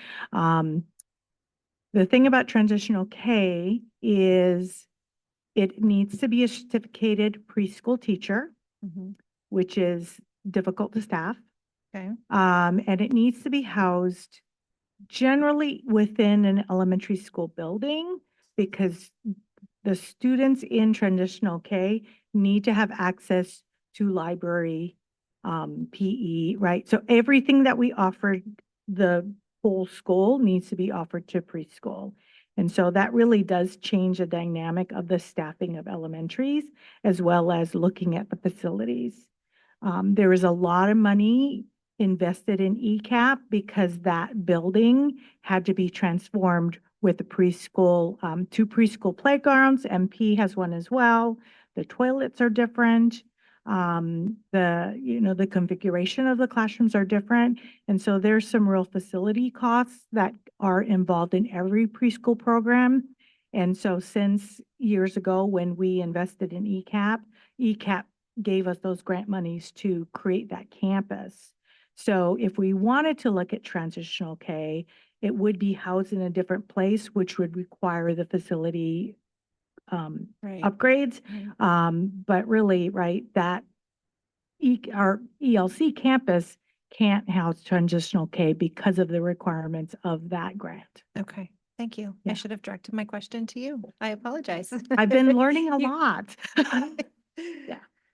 Thanks, I appreciate it. All right, any other questions or comments from the board? All those in favor? Aye. Aye. Passes. All right, next we're going to get into the school improvement plans. This is going to be presented by Lori Knudsen, Executive Director of Elementary Education, and Bonnie Walker, Executive Director of Secondary Education. Good evening, Board of Directors. 2 weeks ago, we brought forward our school improvement plans. School improvement plans that are based on data-driven insights such as student performance metrics and teacher, parents, and student feedback. The plan sets specific measurable goals to enhance student outcomes, strengthen teaching practices, and create a more supportive school environment. We are here in front of you tonight to ask for approval. All right, do I have a motion for this action item? I move to approve the 2024-2025 Marysville School District School Improvement Plans. I'll second. All right, motion and a second. Any discussion? I think we've spent a lot of time looking at the, I've actually looked at every single one of these, not in depth, just, but I won't lie, but I've looked at every one. So yeah, it's, I think we've kind of know what's going on. Fun to see how they work differently. Yeah. Yeah, I appreciate bringing a representative from elementary and middle school here last meeting to go over their school improvement plan, just to kind of break down what we see it on paper here, but to break down what that actually means and how they implement it in the schools, I think was important for the board and community members to hear. So I appreciate that. I was going to say, I think, especially if community members, if your child's going to that school, having access and looking at that, especially for some schools, it's really a roadmap of what they're going to do each year and how they're going to get their students to from A to Z, so to speak. And it is interesting to see kind of the difference between the schools. But I appreciated how robust some of the plans were. So. I looking through them, I agree. I think it's sometimes two totally different issues to address, but also address the same issues very differently. And obviously, I'm hopeful that a lot of that is based on community input as well as information coming from the staff that are deciding, what are the areas we're going to focus and what do we think are the key steps we can take to achieve that focus. All right. Any other comments or questions from the board? All right. All those in favor? Aye. Aye. Motion passes. Thank you very much. Thank you. All right. We're going to get into item L, informational items. Number 1 is Imagine Learning, and this is going to be presented by Dr. Courtney Hill, Executive Director of Equity and Family Engagement, and Melissa Van Zanten, Director of Curriculum. Just me, just me tonight. But again, Melissa, wherever you are, thank you for your help. All right, so good evening again. So Imagine Learning is being brought to the school board as an informational item for review with the opportunity for y'all to take action at the next meeting. Imagine Learning is an adaptive digital curriculum that's designed to support multilingual learners, especially in developing critical language literacy and math skills. Through engaging activities and lessons tailored to individual student needs, Imagine Learning offers a targeted, personalized approach to help students progress in English language acquisition and academic content. This program has been a strong request from our staff and our community. We're excited to formalize this new partnership. Additionally, through collaboration and engagement in research and learning opportunities with their team, we've secured significant cost savings, allowing us to integrate this core learning tool for our students. All right. Do I have a motion? Oh, just kidding. This is informational. Yeah, this is just informational. So it does say on here that we're going to formalize a new partnership, but we've done work with Imagine Learning as a district, correct? Yes, we have. So the new element of the partnership is that we actually are, we have signed on to be in a research partnership with them with the relation to the new program, which is Imagine My Path. And so what will happen is that through joining that partnership with Imagine My Path, teachers in grades 3, 4, and 5, half will have access to Imagine My Path and a reading and a math license for that. And then the other half, they're going to get the placebo, which is just Imagine Learning, which we already know and love. And then in addition to those core grade levels, all of our multilingual learning teachers will be able to access Imagine Learning. And then I believe lap teachers and potentially lap pairs can get access as well. Is that where the cost savings is going to come in, because they're using us as kind of a research partner? We were like, we'll be a guinea pig if you help us save some money. So then if they're getting data off of us to try out the new MyPath, is that portion given to us essentially free of cost? Right.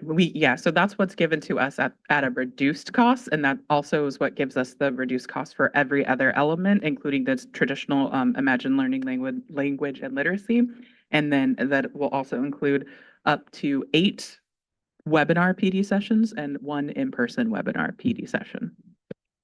I've heard a lot of great things about Imagine Learning. And I don't know if the district did away with Imagine Learning before or after you arrived, but after we did, that's all I heard about for a while. And so I appreciate the work in getting Imagine Learning opening up that partnership again, because I think any and all tools that we can give to our students to help them succeed academically and even socially, I think we should as best we can.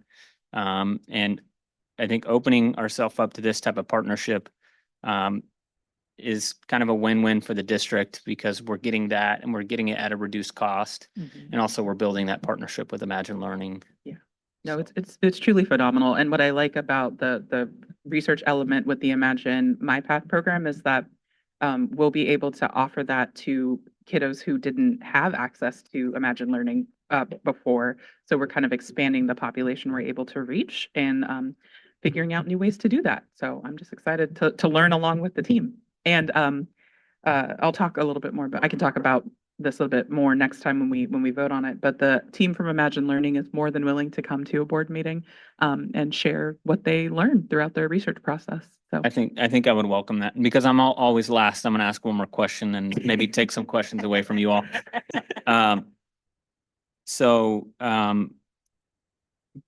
Purchasing this relationship with Imagine Learning, that's coming out of grants. yes, it is. So we're going to be able to use our TBIP and Title III grants. I'm looking specifically at trying to use carryover specifically. Okay. And then there was also a colleague of mine who volunteered to throw in some LAP title funds if necessary. But I think based on carryover, it'll all be out of Title III.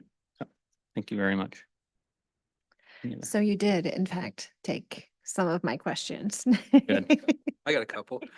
What TBIP? What's that? Transitional, bilingual, instructional programming, I think. Yeah, there we go. Look at that. Whew. I figured it was something like that, but there's Yeah. so many of these alphabets.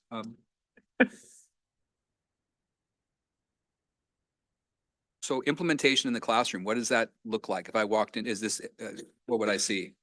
So this is designed to be something that's a little bit more for like it's student independent time. So it would look like something where if let's say, let's go back to my 3rd grade.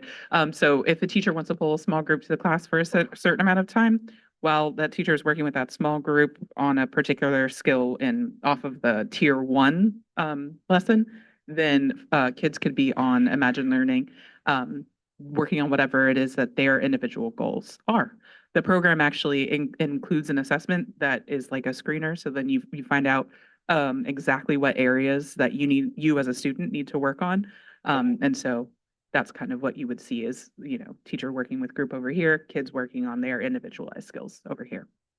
That's part of why it's really popular to use with students who are multilingual learners and also students with disabilities because of the individualized instruction. But that's something all learners benefit from. So yeah, it's nice to make that shift. So you didn't take quite all of my questions, just some of them. So how long is this partnership designed for, and what happens maybe not this year, but next year or the year after? Yeah, so the research part of the partnership is set to go through December of 2025. That's the contract we signed on to. Everything that we're going to be purchasing is going to be purchased through July 2025, and then we'll have to purchase again the next school year, but we will benefit from the same deals. Okay. And are we getting half off? We're actually getting roughly 2/3 off. So in the past, the district has paid upwards of $125,000 up to $160,000 for access. We are going to be paying $50,935.26. Okay. And does that give us unlimited licenses, or does it give us a certain amount? So that gives us it gives access to the Imagine My Path program for those 3rd, 4th, and 5th grades. And then to the Imagine Language and Literacy, it gives us 60 licenses. Okay. So we've got some wiggle room there. Yeah. So a license, if I'm a student and I'm using this platform and I log off and another student log on and they take that license. Let me backtrack. So the 60 licenses is actually, it's like a teacher license. So that's 60 teachers. Gotcha. The kids are, that's 60 classrooms of kids that can have access. Great. Yeah. And we talked about third, fourth, and fifth graders. Is it primarily targeted towards that age group, or can K through 12 kind of? It's more K-6. Okay. It can be useful again for students with disabilities that are older, or students without disabilities who have some learning gaps. You can kind of make it work. It's designed for younger folks. The focus of the Imagine My Path program, the research is being done on grades 3 through 5 because they're trying to target those years, because that's after you've kind of done the learn to read. Now you're doing the reading to learn and the application part in both reading and math. So that's why they're looking at those grade levels, because they want to see what the impact is. And this is really supplemental to some of the other tools that we have there. And in part, in response, I mean, like Connor said, I think we heard a lot from folks that this was a popular tool. And when it went away, I think it sounds like folks will be happy to have it back. Yeah, my teachers, the ML teachers at every meeting, they're like, is it here yet? And I'm like, it's on the way, it's on the way. Yeah. But Imagine Learning has been kind enough to start the process of rostering and getting access going while we're working on this part, because we have a relationship, they trust us, and they're excited to be working with us. Good.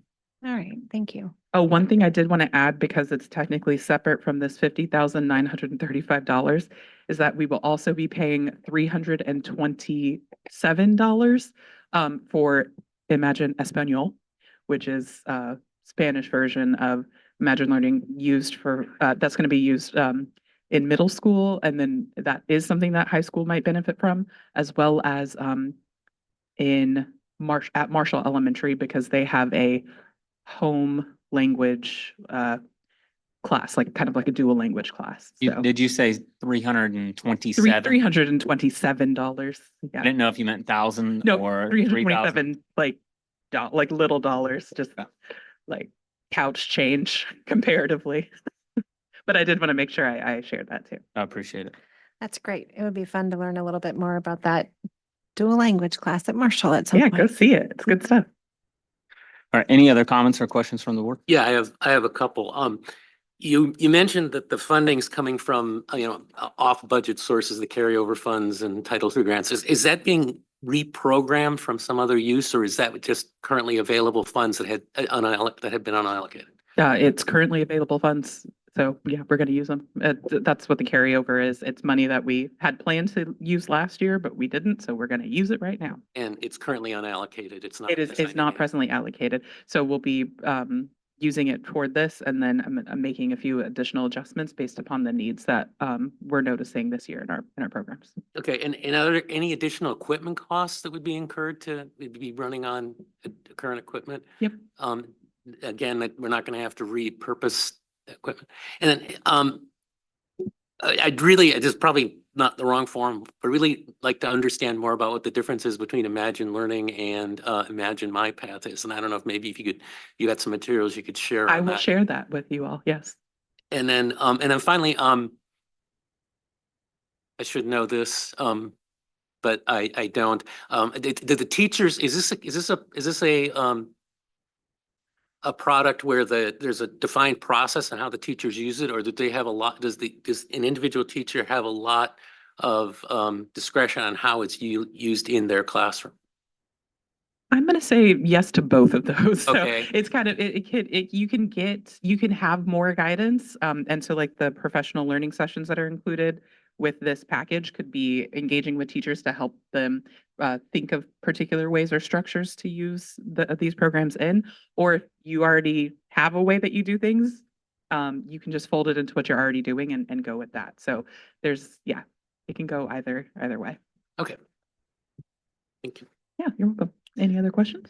I appreciate you mentioning that kind of training support is included in this package. I think that's important to have that there.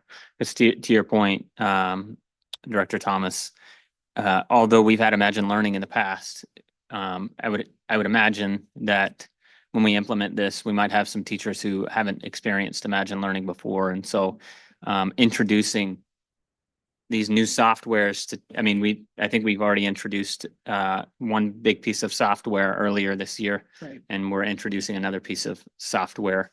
And so that sometimes that can be hard to wrap your head around immediately. And so I think that training aspect will be key for some of those teachers. Yeah, and it's just a really powerful way to offer options because that's something that teachers benefit from, but most importantly, students benefit from because maybe some students aren't going to work as well with product A, but product B just is the one.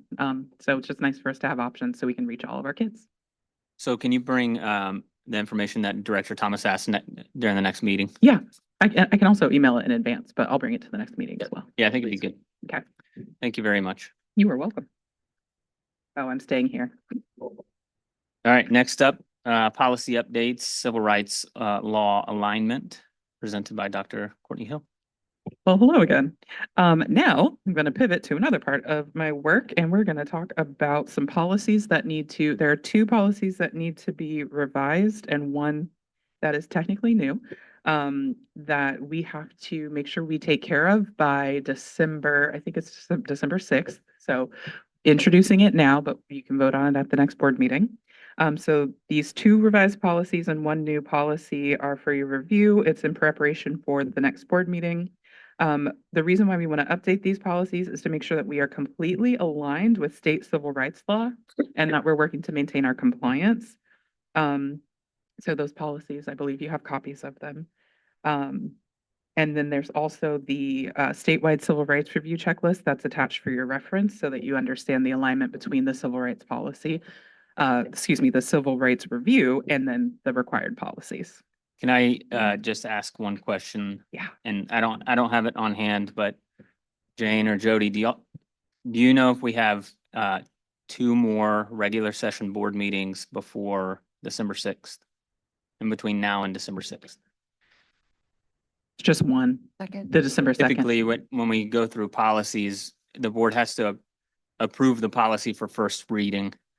And that opens us up to be able to review the policy, maybe ask questions, and then it gets brought up at a following meeting so that we can approve the edits.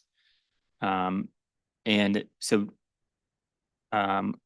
we could tonight amend the agenda to make this an action item to open up that process so that we can make sure that we have these policies in time. That would work for me. All right, so I'm going to make a motion to amend this agenda to move L2 to an action item for the board to take action on tonight, November 18th, 2024. Do I have a second? I'll second. All right, any discussion?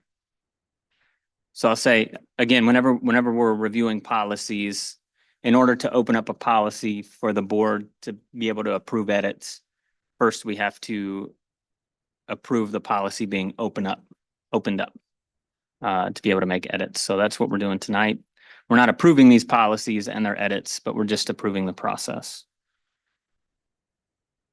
That makes sense to everyone? It does. Go. All right, all those in favor? Aye. All right, so now I'm going to make a motion to approve policies 3205, 3206, and 3207 for first reading.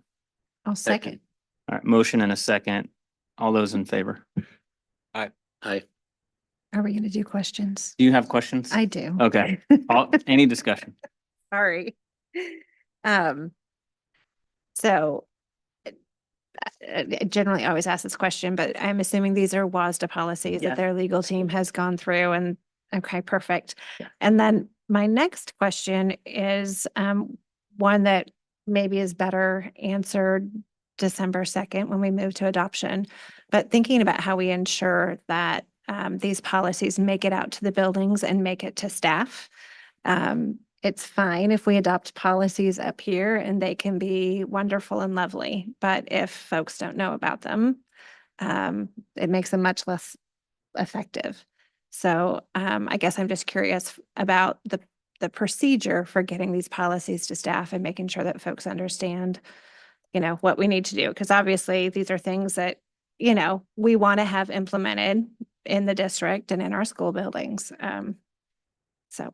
Yeah, first line is principals meetings. So once we get everything approved, we'll take them to the principals meetings, make sure that our principals are familiarized with the updates and then the new policy, and kind of step back and help them understand the alignment to current civil rights law and how it's gonna, be something that sets us up for success with meeting those requirements. So that would be first, and then we can always do presentations at school team meetings, or maybe it might be time for us to come up with some policy like videos. I'll work with communications on that one. Okay. Because it is policy updating year. So Can I go, I'm sure that'd be deeper great. into that in just a second? Yeah. What is to stop an employee or a student from saying, let's say that they went against this policy, what's to stop them from saying, I've never seen that policy. I saw the last policy, not this updated policy.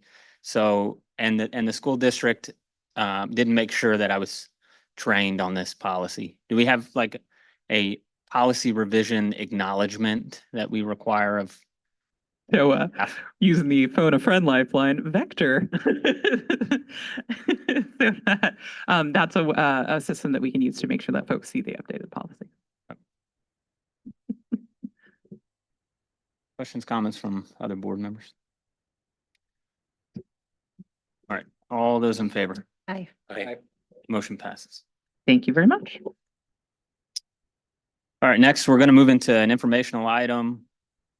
Number 3, resolution number 2025 TAG 02, interfund loan from capital projects fund to general fund. This is going to be presented by Brandon Bowman, Executive Director of Finance and Operations, and Susan Halliday.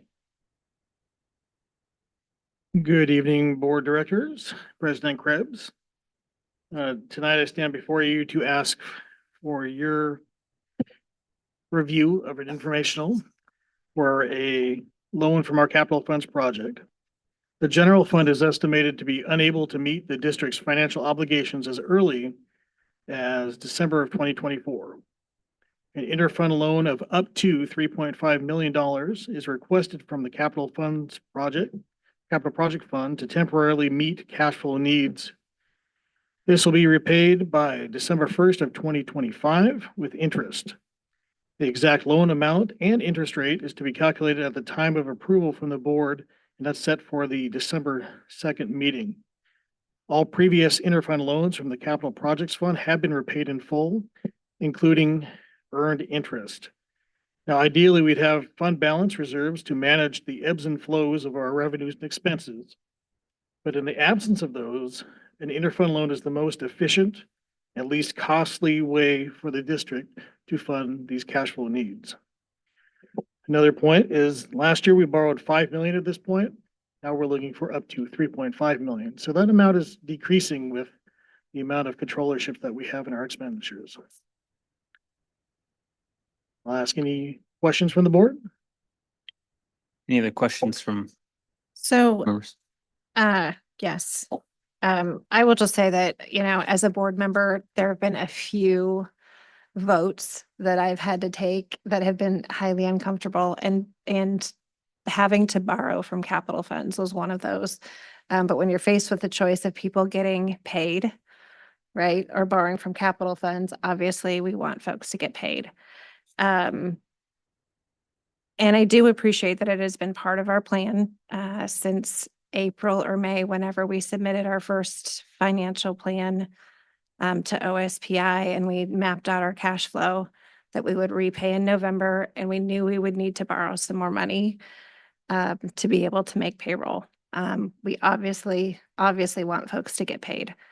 I think from my perspective, and this is one reason that I really appreciate having these items brought to us as informational items first, I think I'm more comfortable if you all come to us as we need funds, as opposed to us just blanket saying, yep, you can go up to $3.5 million this year.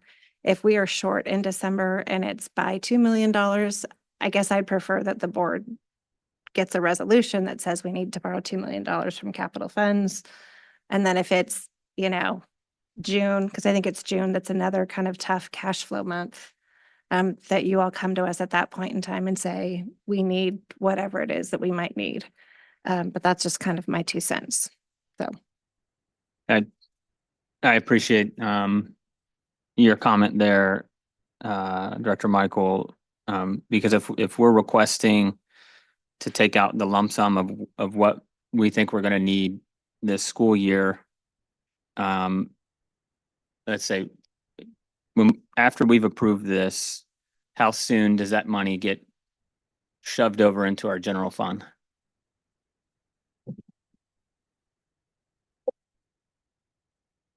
Good.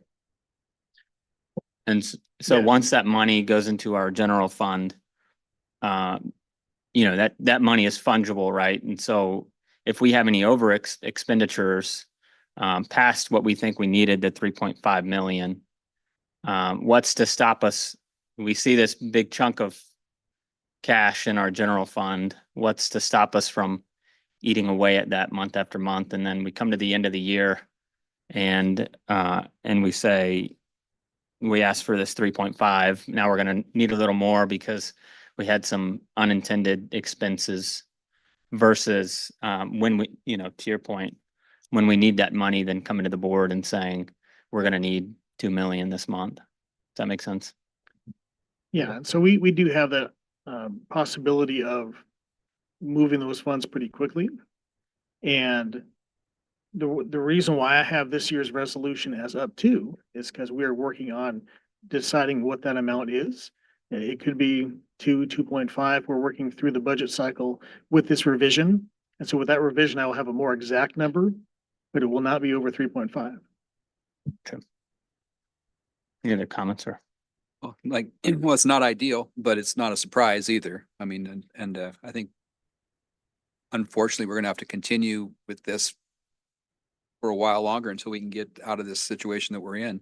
I do appreciate your comment, Director Michael, about let's not just make it like it's a blank check sort of thing, and be real prudent in how much we need. So I don't know. It's not a good choice, but I don't know if there's any other choice, really. I have a couple comments from a historical perspective because I don't have it. I mean, for how long have we been borrowing against the capital fund? We just started borrowing last year. And we did it because cash flow wasn't there. Currently, the county treasurer does not want to lend school districts money. Did we borrow from the county in the past? Or We no? have not, but I guess it was an option in years past. Used to be an option for school districts. It's not currently an option, but Correct. this That's is my an option. understanding.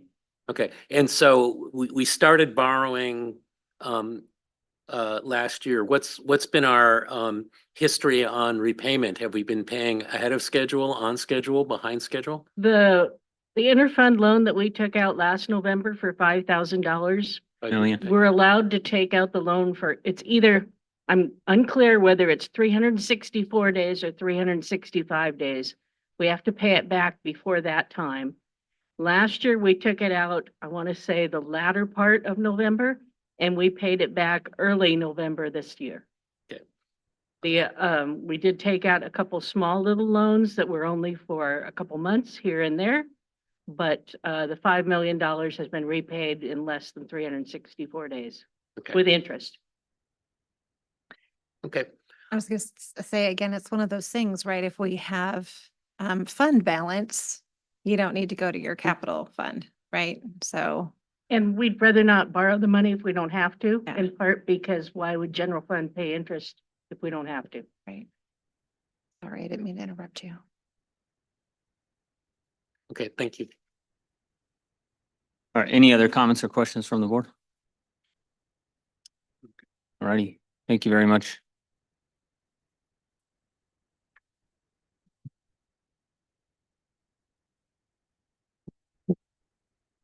we're gonna do the 2023-2024 end year financial report. This is gonna be presented by Brandon Bowman, Executive Director of Finance and Operations. Good evening again, board. We're looking to review the end of year 23-24 financials along with our August month end of 23-24. This was the topic of our work study where we went in more depth. I will read off our financial status for the funds for August right now, and then proceed with the status for the 23-24 year-end totals.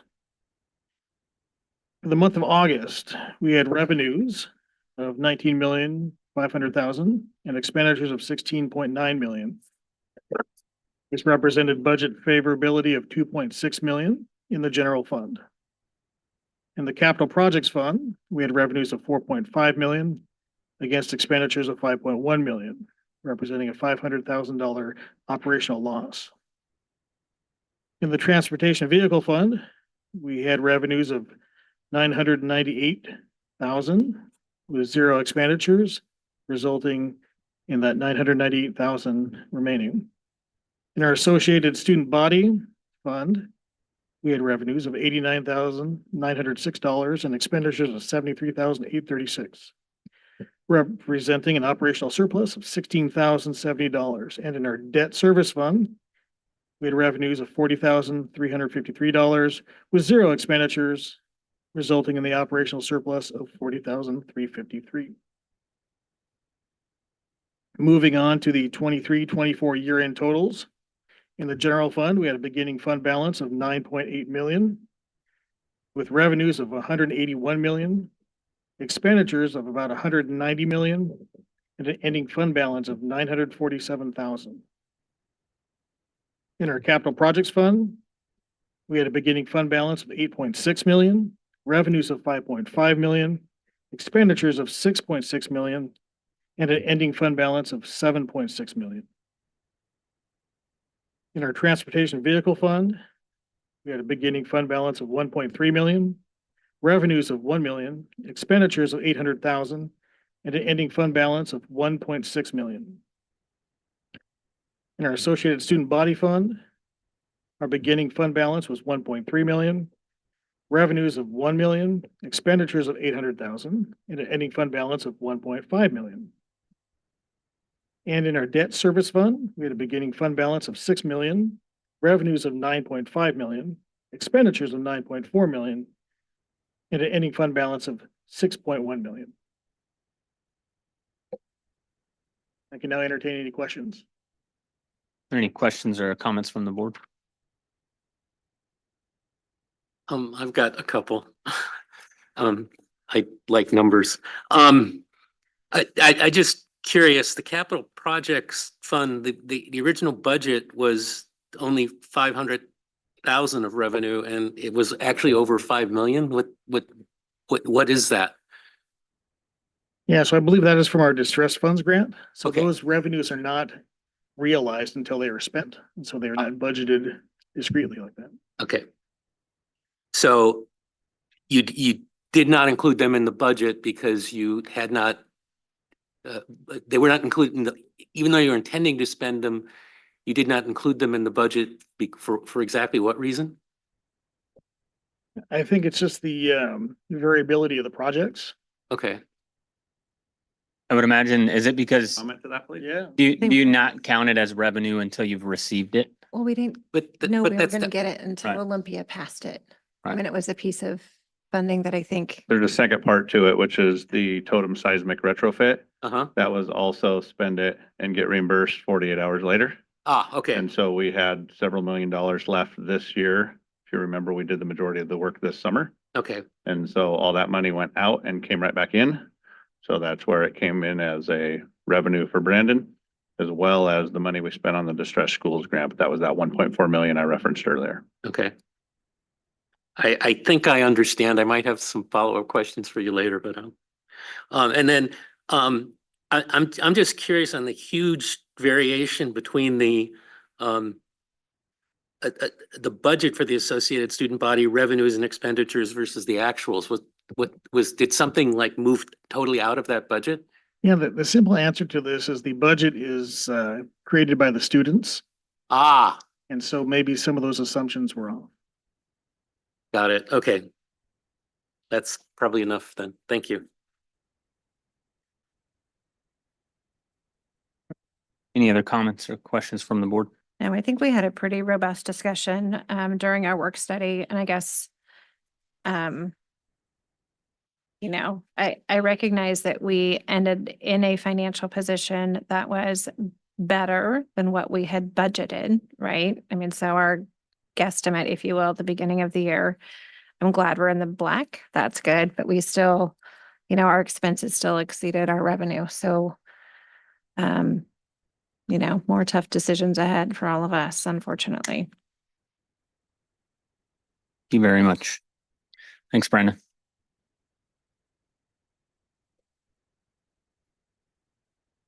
All right, next we're going to get into graduation at Angel of the Winds Arena.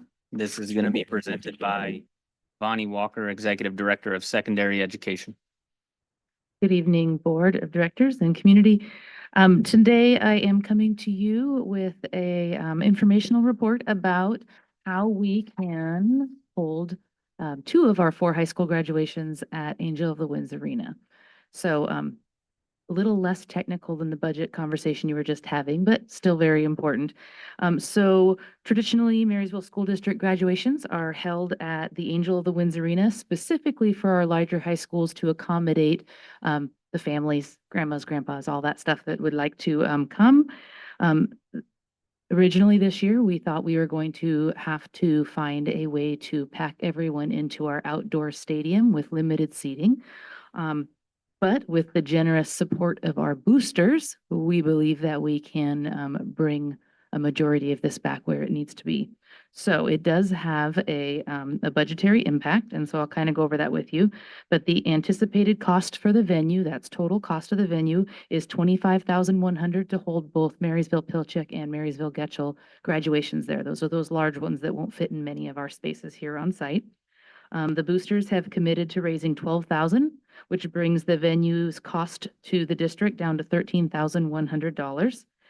The remainder of the funds are allocated in our secondary education budget line, specifically for graduation. It's not called graduation, it's called remember, leasing property, something. Oh, Susan, did you leave us? What? Random land and building? It's called random land and buildings. It's the graduation line item. That line item currently, this isn't actually in there, but that line item has $15,891 in it. So that covers the $13,100. And it also leaves us some money to support Legacy, because we would like them to be able to also find a venue that's more appropriate to the size, but yet we want it to feel just as special. So whether we do that in-house or we go to a venue nearby that fits the size of their ceremony a little better, we just want to make sure that we're providing for them. And then our tribe has been amazing, and they're excited to host Heritage back out at the Gathering Hall, which was beautiful. Excited for those of you that didn't get to go there last year. That was a great event.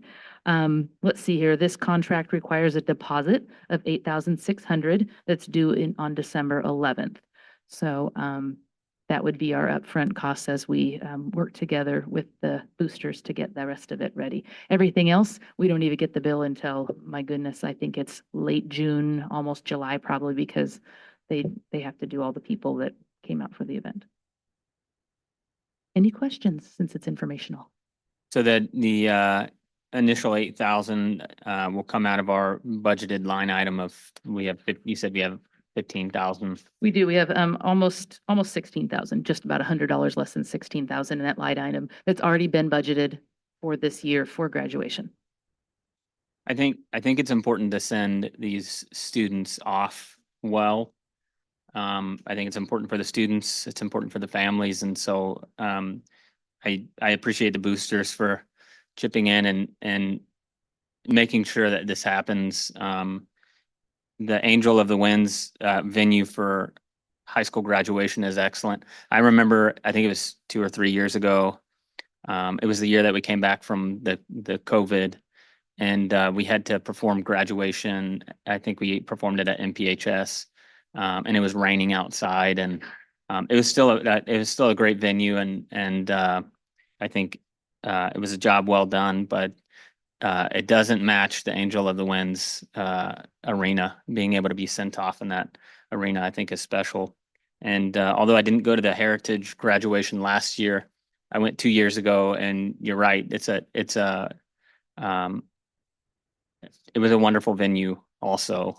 So again, I appreciate the work that you've done and that the boosters has contributed to make this happen.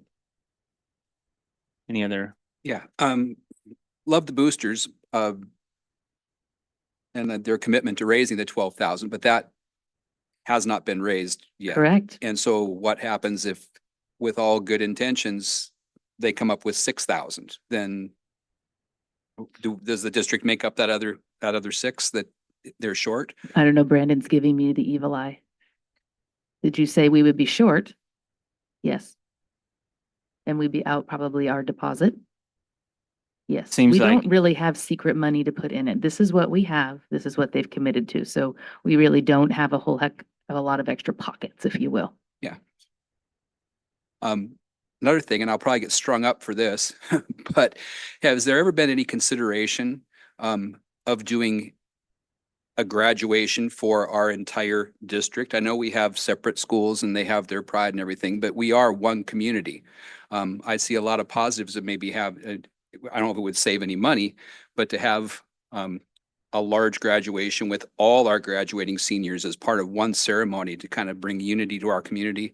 I know that I just, it kind of popped into my head. I don't know if that's, I know that there are kids that go to MP and kids that go, and students that go to Getchell that have been friends since they were young kids. And it would be great for them to be able to see their lifelong friends graduate as well. I know that's we That's get kind something of we territorial could, when we, if we have that problem of reaching the final amount, that is definitely something that I would be willing to talk to the schools about and then call Angel of the Winds and see if they wouldn't mind negotiating. It would be a savings to do one large one. How much, I would have to work with them, but I do know that each individual start and stop, the ticket clicking and all of those things tend to add up. So if we need to, for sure, we could have that conversation, and maybe even for future years, we can just have that one. Like you said, there's a lot of pride there too, so we'd have to listen to what the students and families want. Is this something that us as a district can go out to other community representatives and lobby fundraise for? So we could fundraise alongside the boosters. I mean, if so you're saying we have 16 grand. Let's say boosters was only able to raise 5 grand. We would only be short by 5 grand, right? And so Marysville has some, wealthy community members, wealthy businesses, that if we just tapped into, 5 to 10 of them to offer up 500 to a grand, I think it could be easily doable. And I think if we have to spend an extra 5 grand, so that our students can be sent off, in that way, I think it's worth it, because we center our work around the students. And this is our last chance to make an impression on the students before they get sent off. So I think it's important. And I know we're in a tight financial spot. But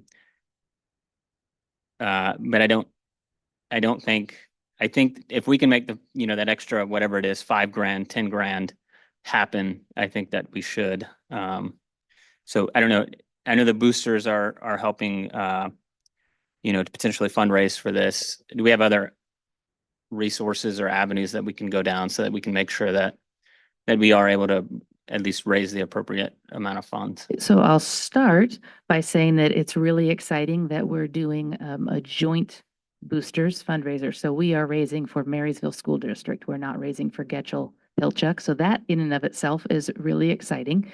Our first meeting is tomorrow night, where both boosters are coming together with our graduations coordinators. Other, like myself, I will be there. I will keep you apprised of everything that we find out, because if you would like to get involved or help us to do that or have some ideas, I know that they're going to be really excited to see, because you guys are the same. You represent Marysville School District, and that's what we're really trying to make this. This is for our seniors, as a whole group. I'm not even and obviously this is a broader discussion, but I wouldn't even be opposed to offering, you know, if you donate, $1,000 as a business, you own a sponsorship spot for this graduation. Not obviously, I'm not calling for other businesses to profit off of their sponsorship, but there's going to be thousands of parents and community members in that stadium. And so I'm sure it would be a win-win, and we would be able to provide a good graduation for all of our students if that happens. So Yeah, those are great ideas. President Absolutely. Krebs, anytime that we go to any kind of a sponsorship, we would have to change policy. So if we continue that conversation, let's keep that in mind. yeah, I would like a broader discussion on that, because why not talk about resources that we could potentially tap into as a community, if we're legally able to, and if it's one of our policies holding us back, then I think we should absolutely open up that discussion. You bet. Anything else? So I had a question and then a comment. The question is our total cost for doing graduation, because facility rental isn't the only thing.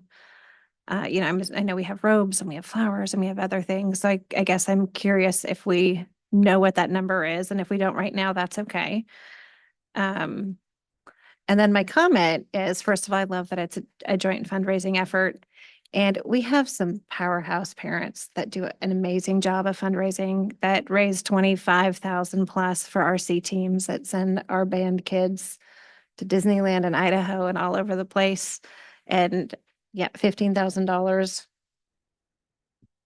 That was the number. Sorry. 12 is what they're aiming for. I also did let them know $12,000. if they earn more, we have the ability to Yep. put that as a rollover to next year. It's a decent sized number, but Well, yeah. have knowing this Realistically, group, they can do it. You know? Realistically, they only need to raise $9,000, right? If we have 16 grand budgeted. That's kind of my point, is that there's Yeah. other things besides facility rental that we end up paying for as part of graduation. Maybe it's Yeah, I have diplomas, roads. 2,500 set aside for Legacy right now as we look for their venue. We don't have theirs set up. I suppose if we knocked it out of the park, we could pull them to Angel of the Winds.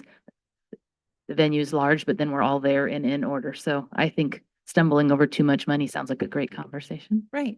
That'd be a good conversation. Hen. Yeah, Anyway, my I'm thanks- excited. I think we're My gonna get- thanks to the boosters for taking this. You on. see one behind me. I know. Make that's this, why I see a keep couple. looking So over. thanks for taking this on and helping this to happen for our kids. All right, thank you. Any other comments from the board? All right, thank you very much. We're going to get into some follow-up items here: work study dates, board meeting dates, and upcoming events. Next regular session meeting is December 2nd, 2024. And we're going to get into the board comments. Start with Director Thomas. I thank you for the opportunity to do this. I hope I can meet your faith in me and help the school district and help the students. That's why I volunteered. So thank you. Thank you very much.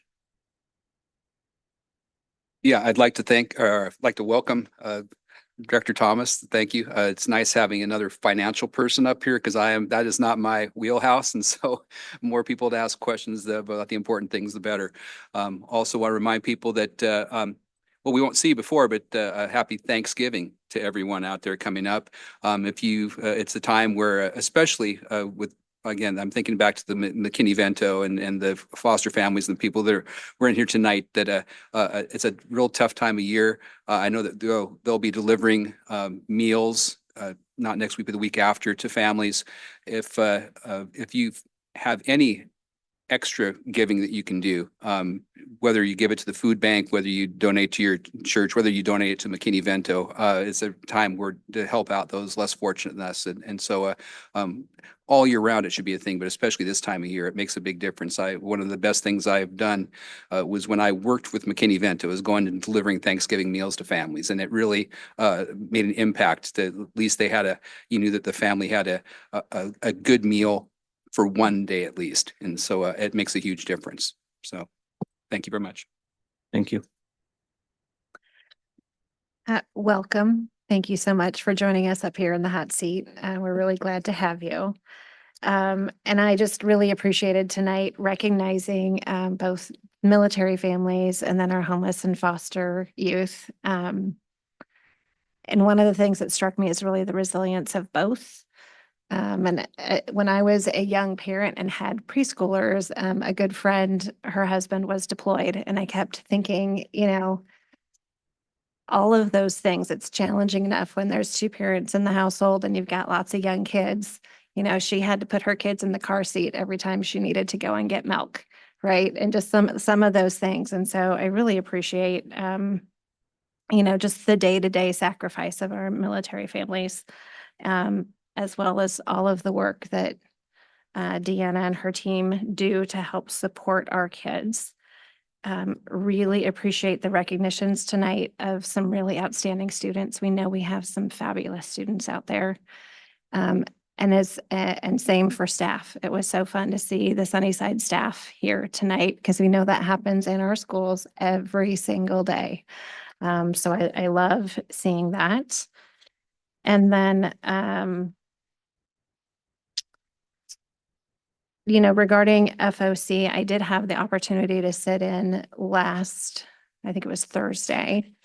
And I will say, the ESD and OSPI are working really hard to support us, I think, and they're poking at numbers just to make sure that, hey, you say you have this revenue. Yep, you really do. Or these are your expenses. That seems to be holding up. And I think we've asked for them to come and kind of give us more of a roadmap, if you will, of where they're at and what's going on. So I'm looking forward to that report sooner rather than later would be great. And then last, I just want to express that I'm grateful for all of you. I'm grateful for all of you who come and do this hard work because it is hard work. I know, to be in the district office, for our teachers and staff and paras and lunch folks that support our kids every day, for our volunteers that come and teach math and all of the other things. Just grateful for the work that you do. And I hope everyone enjoys their first holiday. Thank you very much. I was telling Nancy when I walked in today that this is the time of the year where you wake up to get ready for work and you're heading into work and it's dark outside. And then you are getting ready to head home and you're heading home and it's dark outside. And so I won't keep you any later. It's already 8:08.